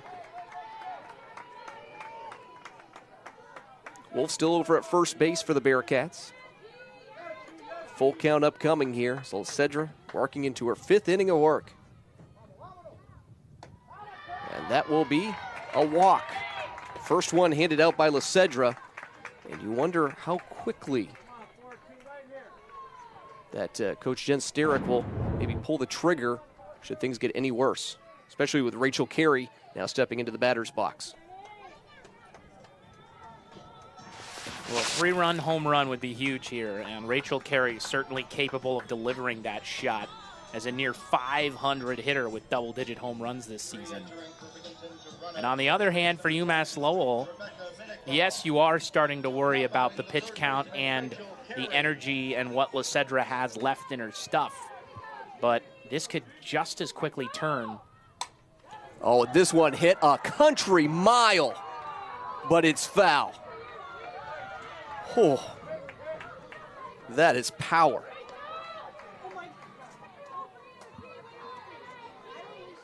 That's very telling. So she pulled that one. So you adjust how you pitch as a battery now. This time it's bounced into the turf. 2 hops into the vicinity of Julia Rowley, who gathers it quickly, and no advancement by the runners. Minigbach, by the way, re-enters the contest at first base.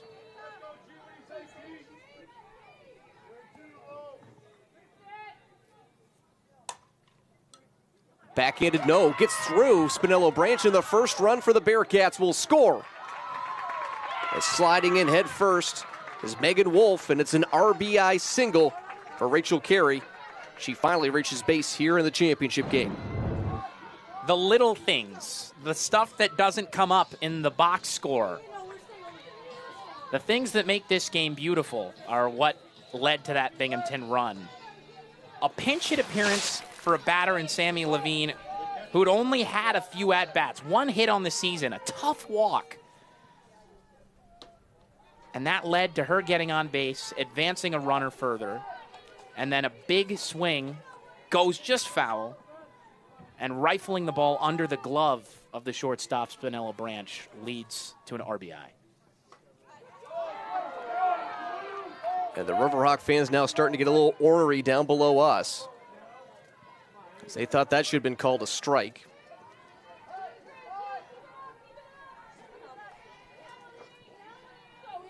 By the way, that hit tying, we'll hold that thought for a sec, is a pop-up, easily picked up by Calkins, 2 down.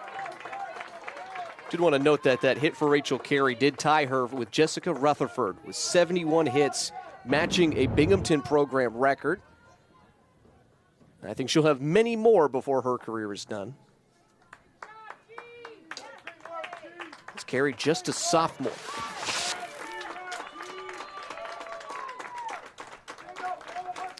That looks to be the day for Lysedra. She'll go 4 2/3, allowing 1 run, 2 hits. A magical start for her.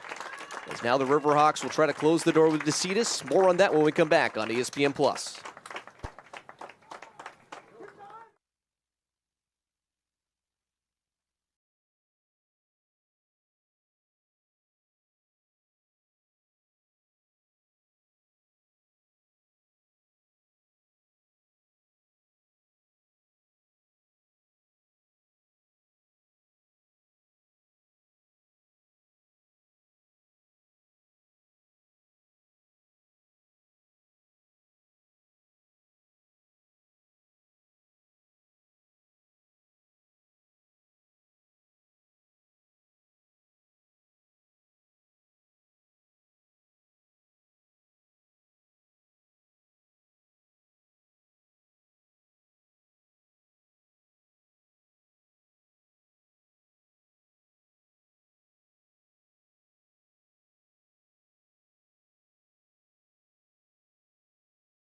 The Riverhawks go to what they're hoping is a guarantee. Olivia DeCitas, who has been absolutely unstoppable in the tournament. This will be her 4th appearance, and she has been dominating with a 1.37 ERA and 3 victories. Well, she's always a threat to go a complete game. Had the perfect game this season. Over 170 strikeouts. Nobody else you'd want on the mound, or sorry, on the in the circle.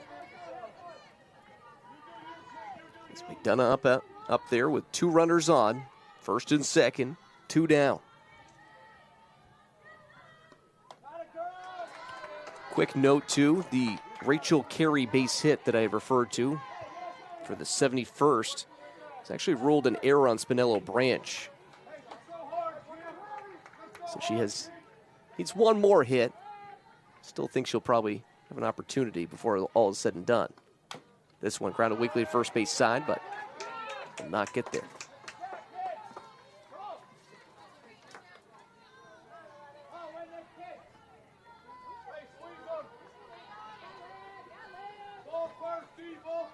This is a huge moment for the Bearcats, who would like to chip away at this deficit, which currently sits at 6. 1 run already across the board here in the 5th.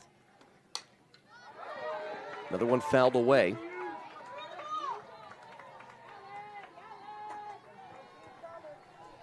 Normally you look at a lead of 6 runs and you feel pretty comfortable knowing you need just 7 more outs to retire to become champions. But this Bearcat offense is different.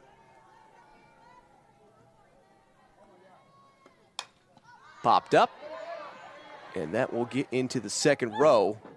Some fans have to duck out. And one fan, after avoiding that one, raises it up. I don't think you can get credit for that one. That's not a true catch. Not quite, not quite. But, of course, the story she'll recite afterwards was that she made a dramatic diving catch in the second row. 2-2 pitch. Hit into the air, lofting, and that will find some outfield turf. A run will score, and an RBI single for Darren McDonough. And this game is starting to get interesting now, a 5-run game. That's just what you need. Keep stringing them along. Pass the baton to the next batter.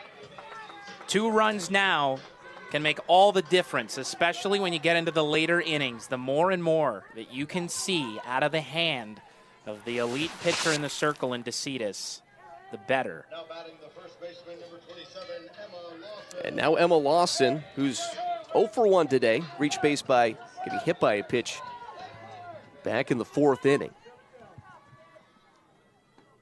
First pitch swinging, picked up. Calkins fires over. Nice stretch by Wade. And the Riverhawks finally out of the inning. They do surrender 2 runs, still lead this one after 5 complete, 7-2 on the Northeast Delta Dental American Softball Championship on ESPN+. Go beyond.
Welcome back to the Pierre and Catherine Labatt Softball Complex for the Northeast Delta Dental American Softball Championship. Brian Stackpole, Evan Sherrard with you. Maddie Wade up at the plate to start things off in the top of the 6th inning. As Binghamton starting to get a little momentum back, getting 2 runs in the last half inning. They now trail this one by just 5 runs. The score 7-2. Riverhawks looking for their first ever American Softball Championship. And in the middle of this game, Olivia Kennedy's had a pretty nice appearance in relief. Switching off for Delaney Glover, who was outstanding in the last game against UMass Lowell. Glover only went 1 and allowed 6 runs. Kennedy only has allowed 1, and it wasn't earned. She has really settled down nicely and stopped the onslaught that is the UMass Lowell Riverhawk offense, basically right in its tracks.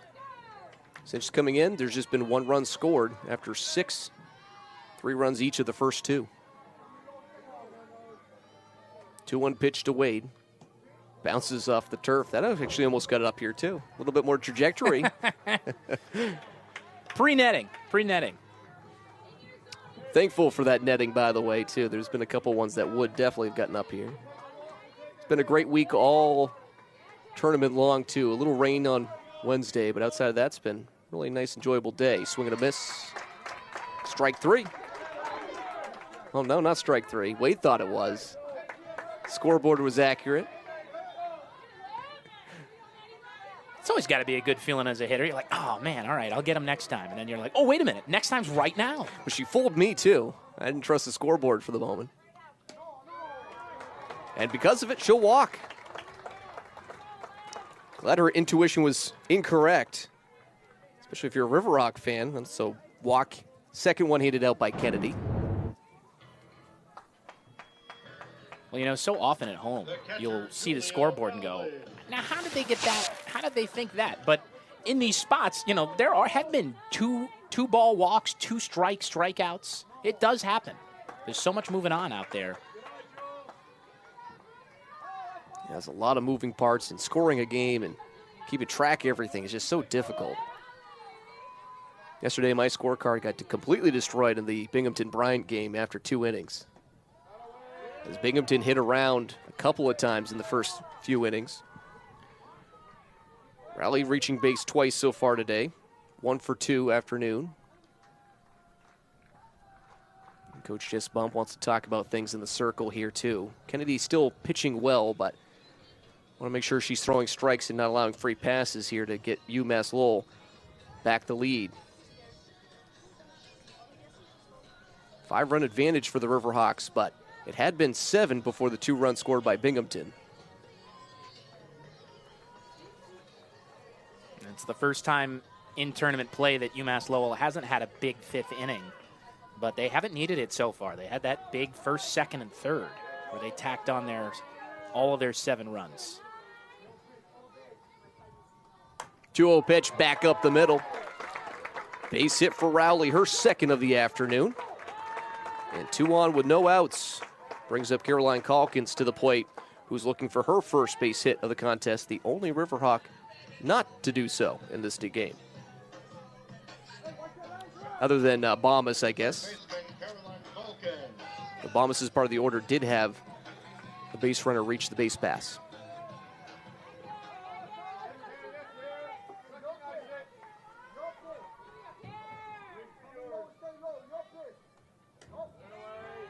This one lofts and floats out of play or off the left-handed batter's box.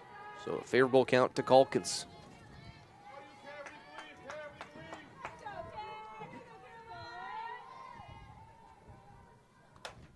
This one high, fly ball.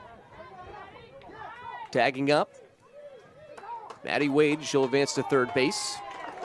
First out is recorded as Calkins gave a little bit of a ride, but well short of the fence in right field. Now that opens up the opportunity for Rowley to go running for second base. With Wade at second, makes it a little tougher. Wade hasn't attempted a stolen base on the season, but Rowley has attempted 18 and stole 14.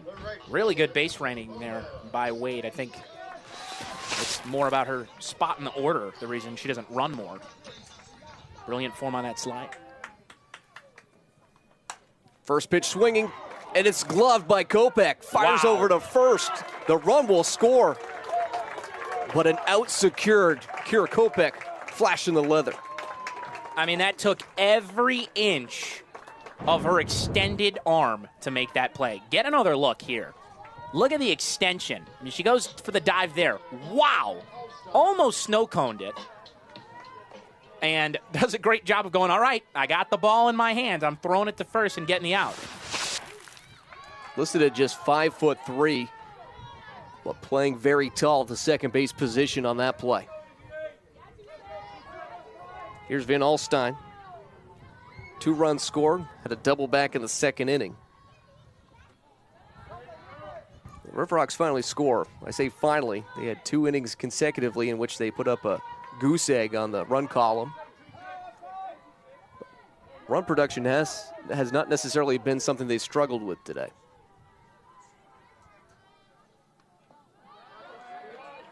Rowley's in scoring position at second base. Count 2-1 to the number 8 hitter, Van Alstyne. And I know with the game, when you have such a cushion, that run might not look as big as it is. But for the psyche of your opponent, that is huge. Because when you've got all the momentum, as you start scoring the runs after you've shut down the opponent, for Binghamton, you start thinking, okay, I know it's a tough road ahead, but we can do this.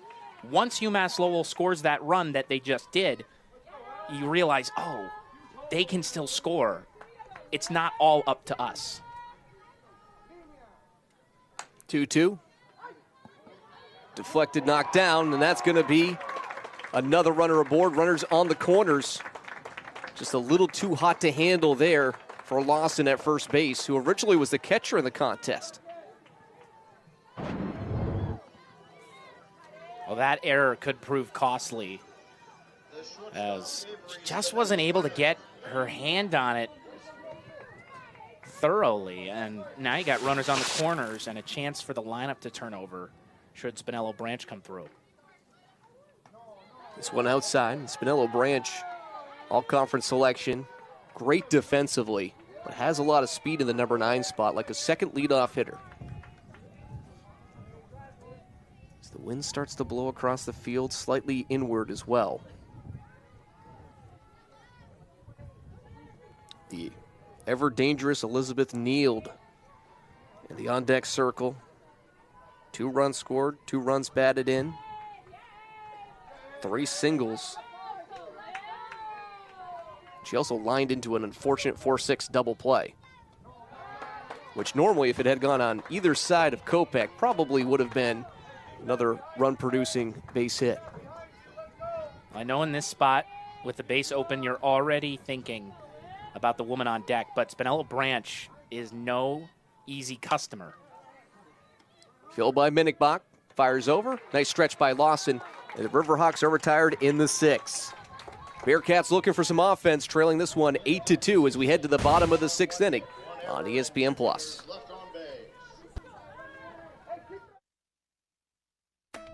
At Northeast Delta Dental, we love to see people smile.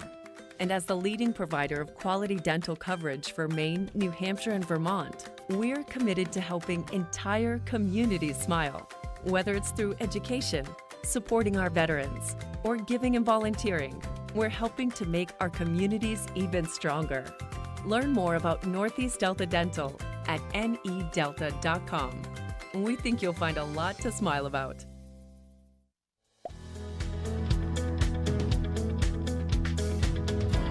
This is a place where bright minds meet, where innovative education and groundbreaking research thrive. A world-class institution with renowned faculty and endless opportunity. This is Binghamton University, the premier public university in the Northeast.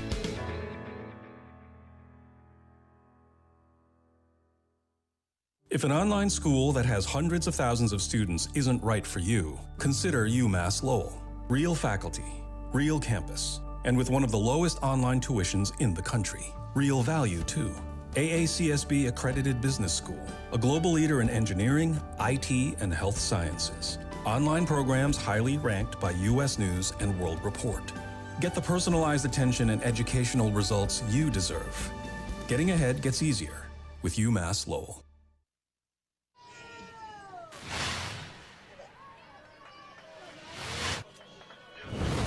Six runs needed by the Bearcats.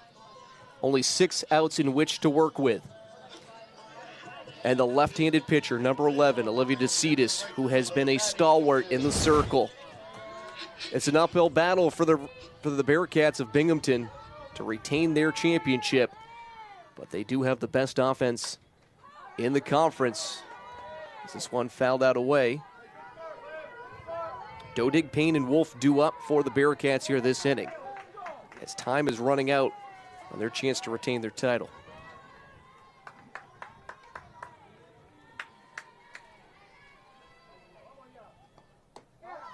Check swing, this one misses outside. 1-1 now the count to Dodig. That pitch was an example of what makes DeCitis so good, and not just so good, but deceiving. With those breakers that cut so horizontally so late. Oh, Jen just paints the inside half of the plate, too. She can control the ball every which way. Interesting note, Gianna Lacedra, who was the starter, still staying loose in the bullpen off on the right side. I like that call, too, for Coach Jen Starrick, just making sure that Lacedra, who was effective in the contest, is still ready to come in if DeCitas does run into some trouble.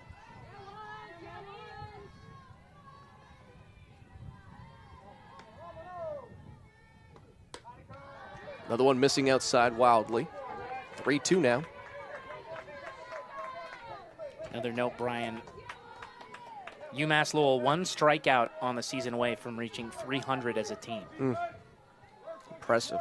We knew the pitching for the Riverhawks was definitely their strong suit. Their bats came to play today, too. A leadoff walk handed out to Maddie Dodig. Just what the doctor ordered for the Bearcats to start their momentum and try to chip away at this deficit. Time running out for them. Only 6 outs in which to work, but that's a good first step. Get as many base runners as possible.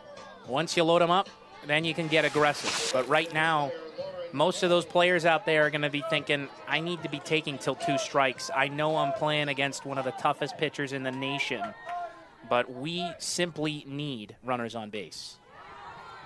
A very healthy cut by Lauren Payne. She just got contact on that one. They have to retire that softball, actually.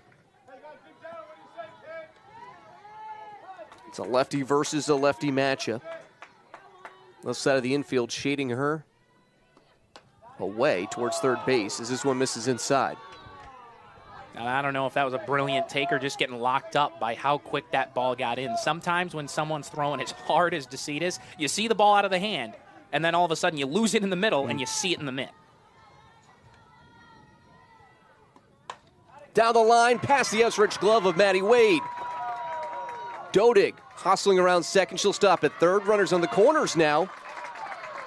And the Bearcats cooking something in the 6th, making DeCitas look a little bit more human. That's a clutch hit. You needed that one. You got the runners on the corners now. Really, really good sign to have a pull shot go back past the first baseman. So often those result in frustrating outs. And Payne will come off the field to be pinch run for again. And now, as they get to the bottom of the order, things start to cook for Binghamton. Yeah, the new base runner will be number 24, Charlotte Constantine. Constantine, beg your pardon, pinch runner. Pinch ran yesterday versus the Bryant Bulldogs as well. So here's Megan Wolf. Dodig at third base. Constantine at first. Corners are in. Swing and a miss there. Healthy cut by Wolf. I have to imagine if the game was a little closer than 6 runs, the bunt could be in play, but don't want to potentially bunt into an out where they're so valuable and you only have 6 in which to work with. Well, there is a bunt, proving me wrong. DeCitas fields her position. Wade back over there, but can't get in the glove. A run will score. It's trotting in from third base is Dodig, and now it's just a 5-run game. So on the other hand, Brian, against your point, that does force the opposing team to field their position, put the pressure on. Laying down that bunt looked pretty routine. DeCitas made a nice play, but unfortunately for Wade, she wasn't able to get her glove on the ball in time. It falls to the ground. Now your confidence might be shaken a little bit, so much so that they've gone to a mound visit to talk about this defensively and get their bearings back, but it also scores a run. You get the runner back on, and now things start to change. It's almost like the infield was thinking the exact same way I was because the wheel play was not in motion there. Wade seemed almost flummoxed trying to cover the position. It was unexpected. And now we see Akira Kopech step to the plate. In her lone plate appearance before prior, she was hit by a pitch that brought some consternation from Jen Starrick, thinking she was out of the batter's box. Again, very close to the plate on the right side once more, though this pitch misses outside. Also, so importantly, no outs in this inning. You gap one right here, we're talking about a totally different ball game. Outside half of the plate. Beautiful frame back in the zone by Julia Rowley. Probably a strike nonetheless, but that's the subtle fundamentals you don't see as much from softball catchers anymore.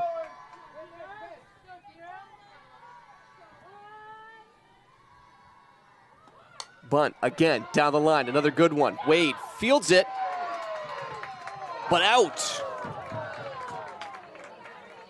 And I think Coach Bump is going to say, let's review this one. Kopech slid in head first, which is always one of those debates, too, whether or not that slows you down as opposed to staying upright and running through the bag. But so there's so much analysis and science of looking at this literally. It is absolutely a human reaction thinking, okay, I can outstretch my body here. Wow. I mean, based on that angle, she seems very safe. So it looks like this might get overturned if they see the same thing we did. First base umpire Robert Bloss was a little bit towards the second base bag at the time, too. Again, how the ruling is set is ruled an out on the field, so there needs to be irrefutable evidence that the call was wrong on the field to overturn it.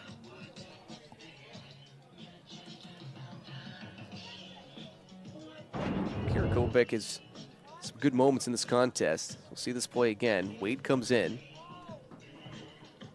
That's going to be a good angle right there. Wow, that's way closer than it looked on that first base camera. I still think she might have gotten that fingertip in. Wow.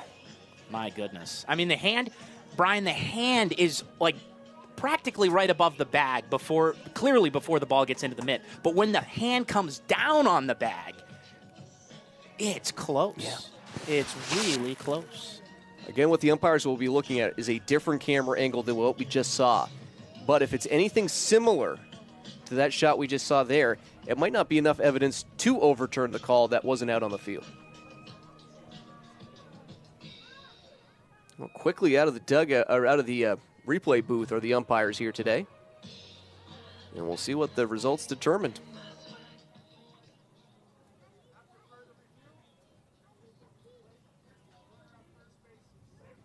Wow.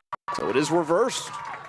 Kopech safe at first, and that means the bases are loaded. Constantine at third base, Wolf at second, and now Kopech at first. This type of rally that we are in the midst of right now is the calling card of why Binghamton is such a great team this season. They were put in a big-time hole after 3. The offense was practically still asleep. But now, they are awake as ever and so close to getting right back in it. First pitch. Hit towards the third baseman. Calkins goes home, but it's off the glove of Rowley. 2 runs will score. As on her horse was Megan Wolf, and this game has tightened to a 3-run game. Well, let's go back to the bunt, Brian. The first bunt of this inning, they lay it down, they make them field their positions, they start to get rattled. Same thing here. Bang, bang play. You don't have a lot of time. Throwing the ball away allows 2 runs to score. Looked like you might get a smart force out at home. Instead, all of a sudden, it's a 3-run game. And to think the Riverhawks were 1 run away from ending this game in the 5th inning. They had an opportunity. Instead, a pitching change here at the Diamond. We'll be back with the details coming up next on ESPN+.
New pitcher is the old pitcher.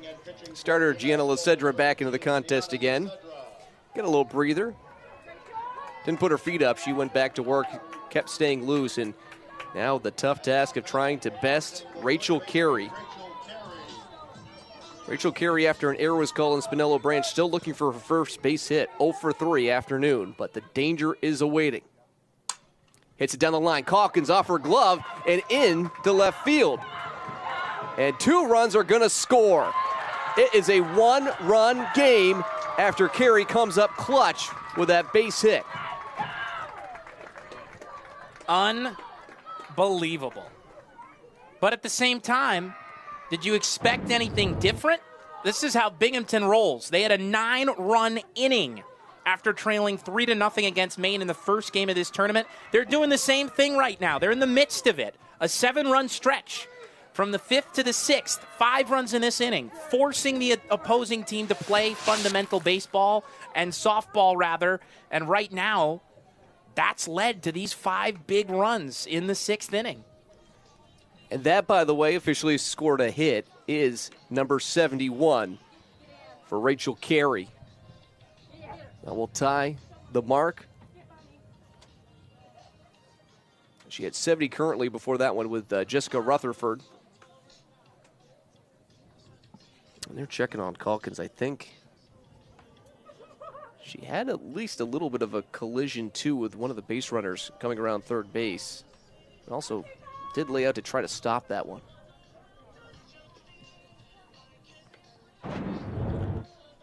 That's the one thing you never want to see is injuries at any level. It is never a good sight. Kopech came back. I'm not sure if they glanced. I know they're looking at her hand. Yeah, it was right there when she got run into, because she didn't see the runner coming around after she tried to make that diving play at third and got biffed right on the left side of her body. It does look like she's looking at the right hand right now. Well, the turf, a little bit more forgiving than its dirt counterparts. It's still rough to land on. Saw earlier in the tournament, too, a player had dove and had to get a bandage on their hand.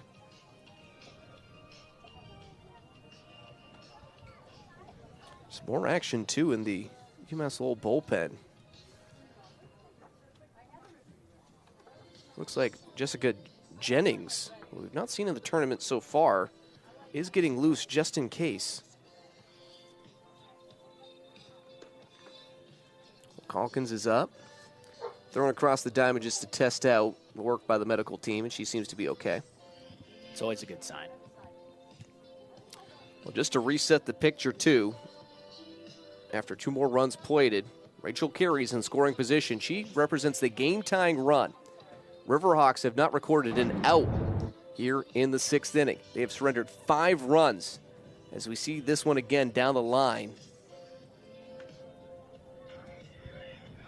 That's where Calkins got injured just briefly. That allowed 2 runs to score, and it seems unthinkable that 7 runs in the last 2 innings has resulted in this one really tightening up.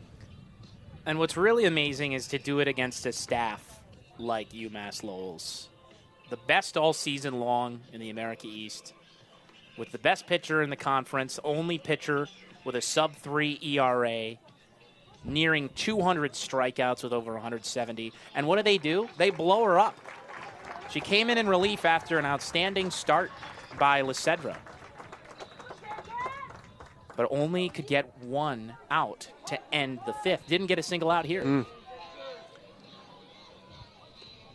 Riverhawks, they could feel it. They could see that championship trophy. And this game's still far from over, and the Riverhawks could hold on to win or maybe a comeback, if not. As Allen now at the plate. Over to Calkins, testing her early. Fires over, in time, out number 1. Advancing to third base on the play, though, representing the game-tying run, is Rachel Carey. Great aggressive base running by Carey. Knowing the situation, knowing the outs, make sure that you look off the runner at first, but then right as the ball leaves Calkin's hands, she's off and running, and now just down the line at third base, the tying run of all things for Binghamton. This pitch missing outside to Darian McDonough. A little surprised that the infield is not in for the Riverhawks with that game-tying run at third base. And maybe that's why, because it's another base knock. And Alstein has an initial bobble there, and the game is tied. Clutch hitting all inning long. 6 runs on the board in the 6th for the Bearcats, and we're tied up at 8. Fundamental swing. Seeing the ball deep, letting it get there, depositing it into the opposite field territory, and a game-tying RBI single for McDonough. Wow, what a comeback. And now we've got a brand new ball game with just a few outs left in regulation. This is incredible. And how big is that run at the top of the 6th now for UMass Lowell? They'd be trailing if they hadn't got that insurance run. That's right. That's right. Here's Emma Lawson, the 9th Bearcat batter to come to the plate in the 6th. First pitch missing outside by Lacedra.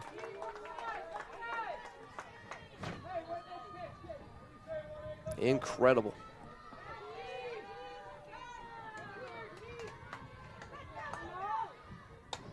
Popped up, ranging, out of play. Count be 1-1. Lawson, who started the day as the backstop for the Bearcats, now playing first base.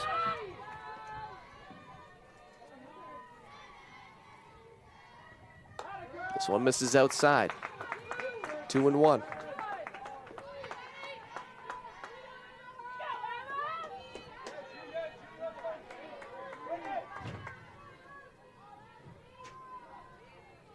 The rock and fire by Lacedra.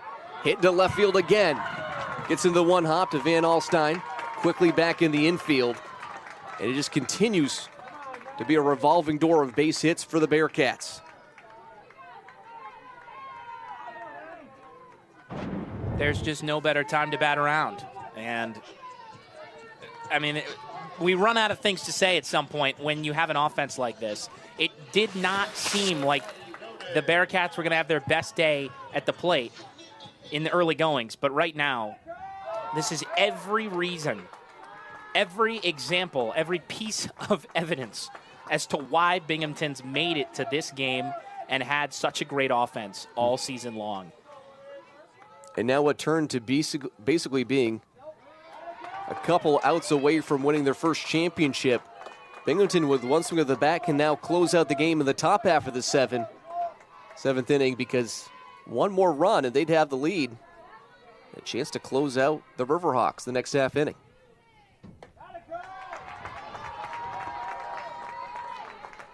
(3-0).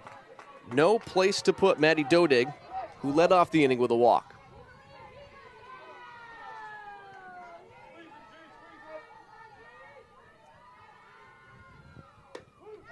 Called strike outside half. Nice pitch by Lacedra.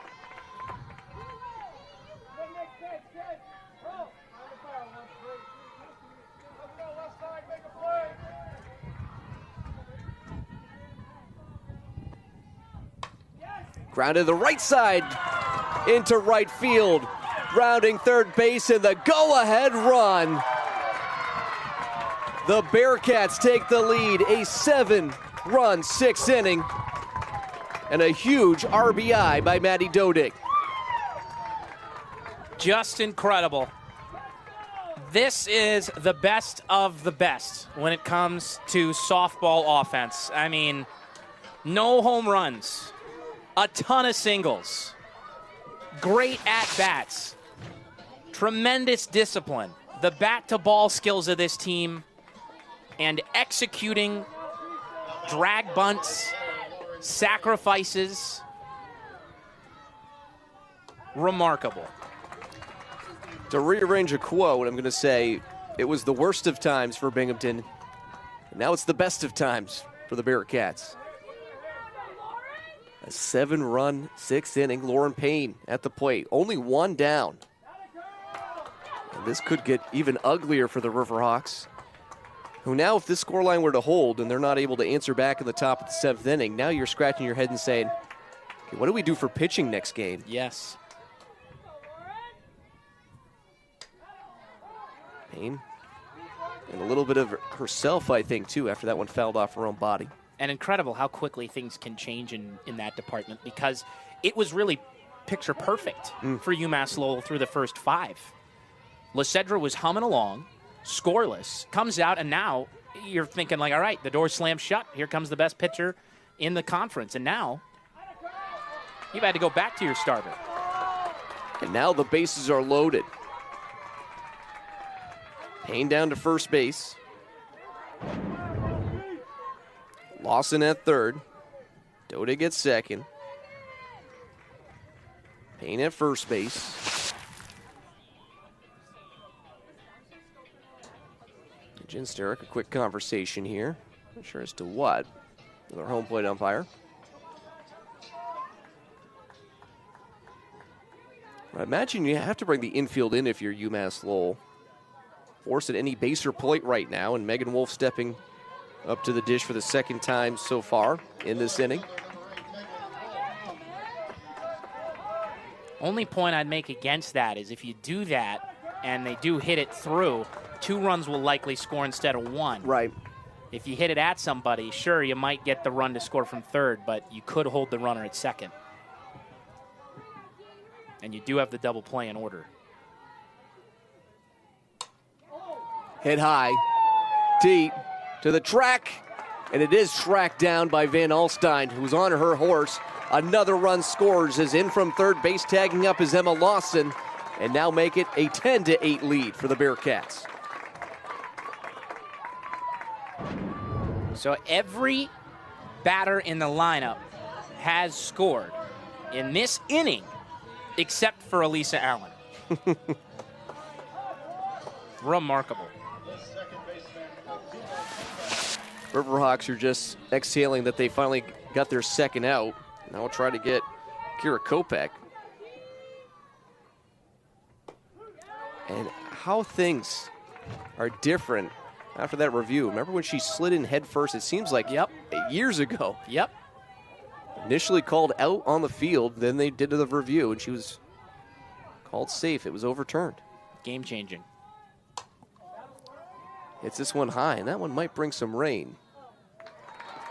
But instead will be out number 3 as Van Alstyne tracks it down, and finally the nightmare inning is over for the Riverhawks. The Bearcats on top, looking to close this one out as they have a 2-run lead on ESPN+.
Oh, how the tides have turned.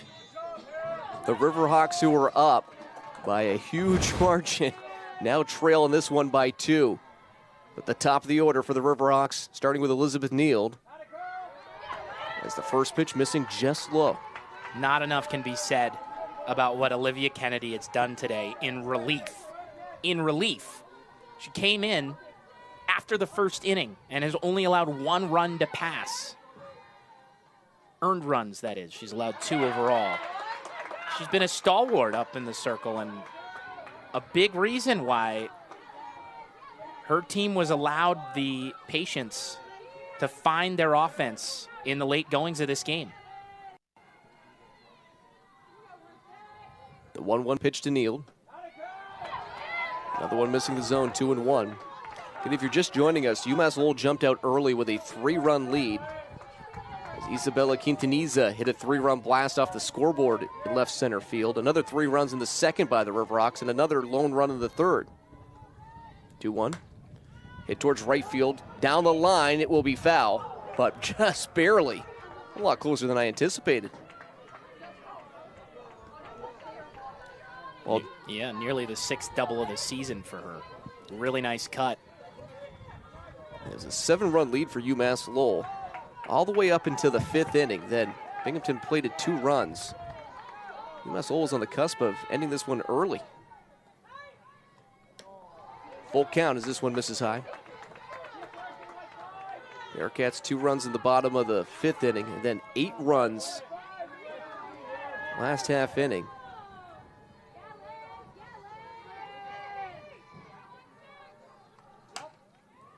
Gary gets it on the bounce, fires it over. 1 away in the top of the 7th.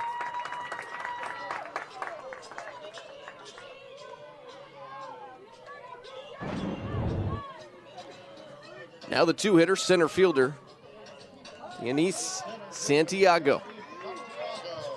Reached base 3 times, 2 singles, and was hit by a pitch.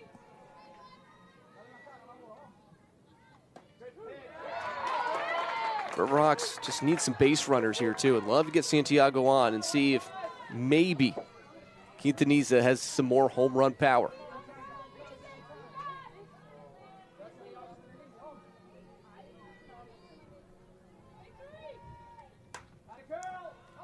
Over the glove of Minickbach. Tried to play it on the bounce backhanded. It was a hot shot and a tough one for the shortstop to handle. But now the game-tying run comes to the plate in the form of Isabel Quintaniza. Get another look here. That one just ate her up. Very tough to score that one, too, because usually it's like, all right, going to your backhand. Did you opt to go to the backhand? Did you have to go to the backhand? The ball was hit hard. They rule it a single. And Santiago, a 3-hit day. And as you mentioned, Brian, one swing of the bat could tie this game. And the way things have been going, don't count it out. The pitch to Quintaniza. Check swing. And they say she didn't go. They'll appeal down to first. And Robert Bloss also says no dice. We're remarking that we thought this game was a little unusual and so lopsided into UMass Lowell's favor. Now it's kind of more what we anticipated, a high-scoring game. 2-0. One of the keys for Binghamton in this, if you will, 2-game series, should they need it, was going to be getting to this really good pitching staff, and they finally did in the 6th. Back up the middle, Minickbach. Over to Kopak. Inning. Game-ending. Double play. 6-4-3. And we will play a second game of the Americas Championship for the first time since 2018. First game of the championship round. Get another look. I mean, we hadn't seen a double play like that turned in a little while in this game, and at the moment that they needed it, they finally got it. What a comeback, and now both teams just a game away from winning it all, Brian. The last time this occurred was in 2018 when UAlbany forced a decisive second contest, and then they won it. Their opponent, UMass Lowell. the Riverhawks Wow. hoping to avoid it for a second time. But we will step aside, come back with a second game in approximately 30 minutes. What a comeback for the Binghamton Bearcats, who win this one off the back of an 8-run sixth inning by a score of 10-8. For my broadcast partner, Evan Sherrard. Oh, actually, before I say that, I got to check on this one. It's been such a hectic last couple innings. We got to go over our Jersey Mike's Up Above player of the game, Evan. I can't believe I almost forgot about that. Well, I'll let you choose, but here's our Jersey Mike's Up Above player of the game, and who are you going to select? Because you've got a whole litany of players. Oh, my goodness. I mean, there are so many options here, and with how good the offense was, I would pick the whole offense, but that's not a player. I'm going to go with Olivia Kennedy. I mean, she needs some credit. That's not going to show up in the score sheet. Yeah, okay, the runs didn't really allow very many, but without her performance in the circle, it just would not have been possible to get to the point where they were able to get 8 in the 6th. The offense didn't come alive until the 5th inning, and if she couldn't stem the tide that Glover was unable to really handle, then this game could have been over via mercy rule, and UMass Lowell might have had their first title ever. Instead, we're going in to another game where UMass Lowell is going to have to go and say, okay, well, we got another softball game to play. We were thinking maybe this is it. Not yet. And Binghamton, well, they've done this thing before. Yeah, they won it last year, hoping to defend that title. But Jersey Mike's a proud supporter of America East women's sports. Jersey Mike's, a sub above. Well, we'll take a breath. Get ready. Championship game. Winner take all. UMass Lowell, Binghamton. Coming up in approximately 25 minutes. For my broadcast partner, Evan Sherrard, Brian Stackpole saying so long for now. We'll be back here in just a little bit to crown a champion on ESPN Plus, as this has been a presentation of ESPN.